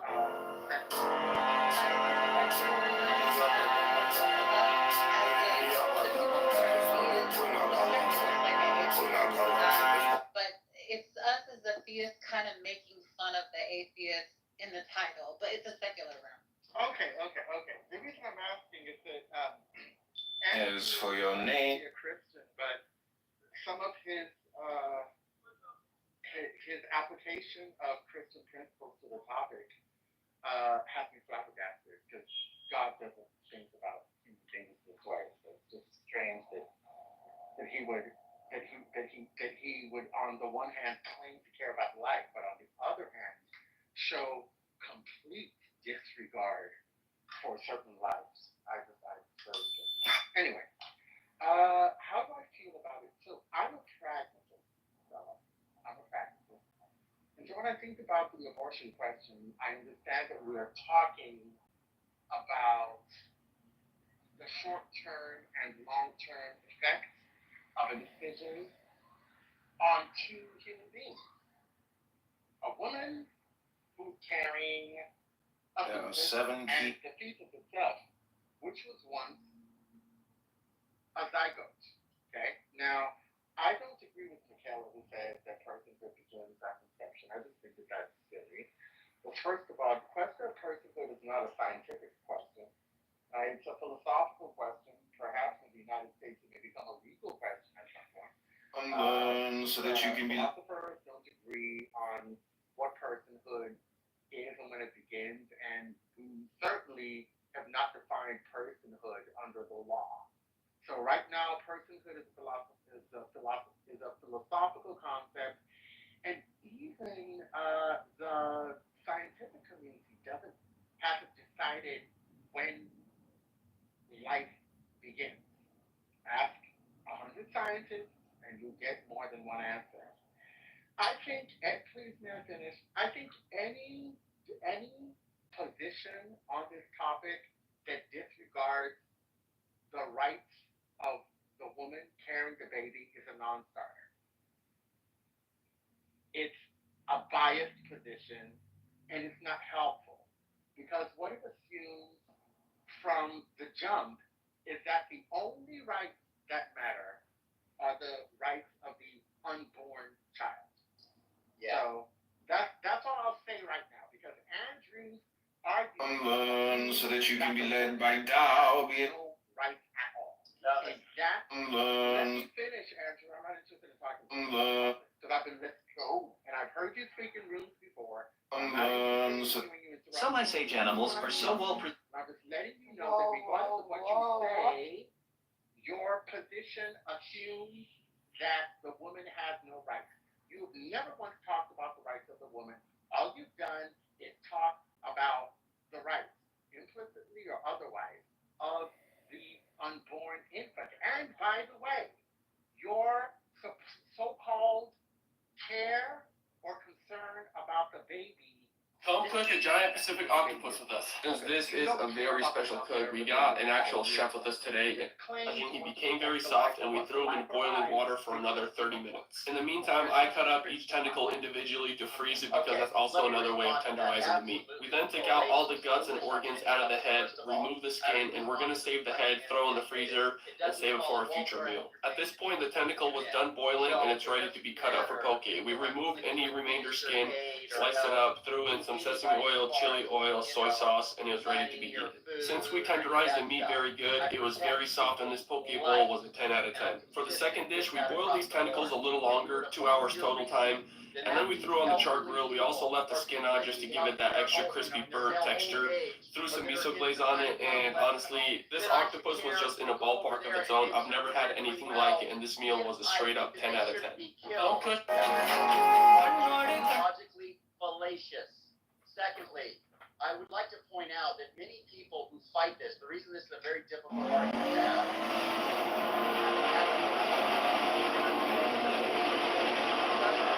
something like that, just makes it very difficult because you feel convicted about it, or you think, hey man, this is not right, like I shouldn't have done it. You feel convicted, and a lot of times, instead of acknowledging that and coming to terms with what you've done, you just go the other direction and say, no, it's not something I need to worry about. This isn't bad. Keep in mind, when you say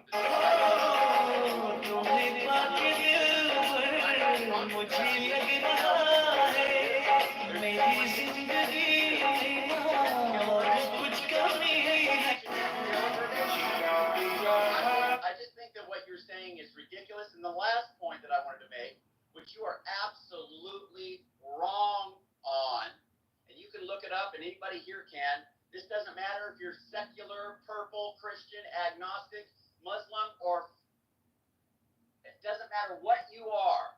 Type it in. When does human life begin? They've done a survey, something like 96% of all biologists that they surveyed said human life begins at conception. This is an indisputable, this is the overwhelming consensus. So it's absolutely false what you just said. Ask 100 scientists, you'll be getting different answers. No, that's not correct. First of all, ask biologists, people who understand when life actually begins, and they'll tell you that it starts at conception. And that could even be pro-choice people. That's why the people who argue for pro-choice don't say, hey, don't kill human life. They'll just say, don't kill human persons. They don't talk about human life, human persons. So they have this somewhat arbitrary line that they put and say, oh, well, when it's self-aware, it can feel pain, da-da-da-da-da. They say all these different things. It's like, yeah, I'm glad we can play God and now kill humans. Andrew, can you just define person Hang on, Andrew. The Torah believes that life begins with with the first breath. So let me respond. I thought he was addressing the room. No, he was. I'll go after you, Otis. Yeah, it'll be good. So just two things. The first thing I'd like to say, Andrew, is that you were incorrect when you said that the only rights the woman has is the right not to kill her child. That isn't true. Here in the United States, the courts who handle this issue have all recognized that in deciding whether women should have access to abortion care, they have to balance the interest in respecting the rights of the woman to bodily autonomy against the interest in protecting the life of the fetus. So they've recognized that one of the rights the woman has is the right to bodily autonomy. It's the right that every human being who is a person has. That's the first thing. The second thing I'll say is that your argument disregards the real consequences that flow from deciding to carry a pregnancy to term or deciding to terminate it early. When women who are not ready to have children, the process upends their life in many material ways. Pretending that doesn't matter is simply heartless. The final thing I'll say is this. When Christians, people who claim to be Christians, say that they're trying to do God's will by forcing women who don't want to carry pregnancy to term to carry pregnancy to term, what they fail to realize is they're doing the very thing that Jesus Christ made clear God doesn't want to do. God isn't interested in forcing people to do his will. He is interested in people voluntarily deciding to follow him and do what he wants. He allows human beings to make their own decisions. That is one of the features of humankind. You get to choose what you want to do. The Bible makes clear that God is not interested in human robots. He's not interested in forcing people to follow him. So if you're going to make your arguments against people accessing abortion care, feel free to do so. But leave God out of it, because God is not interested in forcing people to follow him. He's not.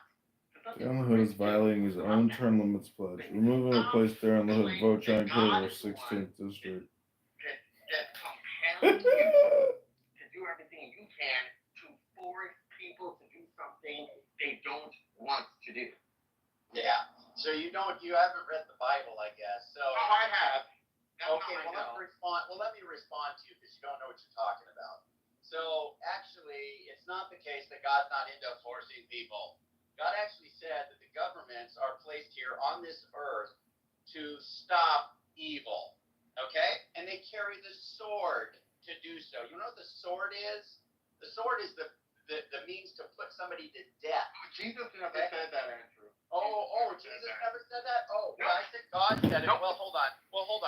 Jesus never said that. that. God said it because God speaks through people. And if you're going to say Jesus never said it, well, let me just inform you of something. The Bible wasn't written by Jesus. It was written by people. Okay? People quoted Jesus. Okay? So when people write things on behalf of the Spirit, you either trust it or you don't. And I trust the Spirit that led the authors of the Bible. If you trust them on the words of Jesus, then let's also trust them on the words of Paul. So I trust the authors of Scripture. The authors of Scripture, one of them being Paul, said that the government is here to institute good, to carry a sword to punish evil. Okay? That means the death penalty. So it is the case that God wants governments to take charge and to do something. You don't just let people murder and rape and say, oh, let's get together and sing Kumbaya. Doesn't work like that. I'm sorry. Secondly, your point about the effects that it has to be pregnant on a woman. Oh, we got to think about I didn't say not to. Many of these places that care for women that are pregnant, they do enormous amount. You have no idea because you're not on that side.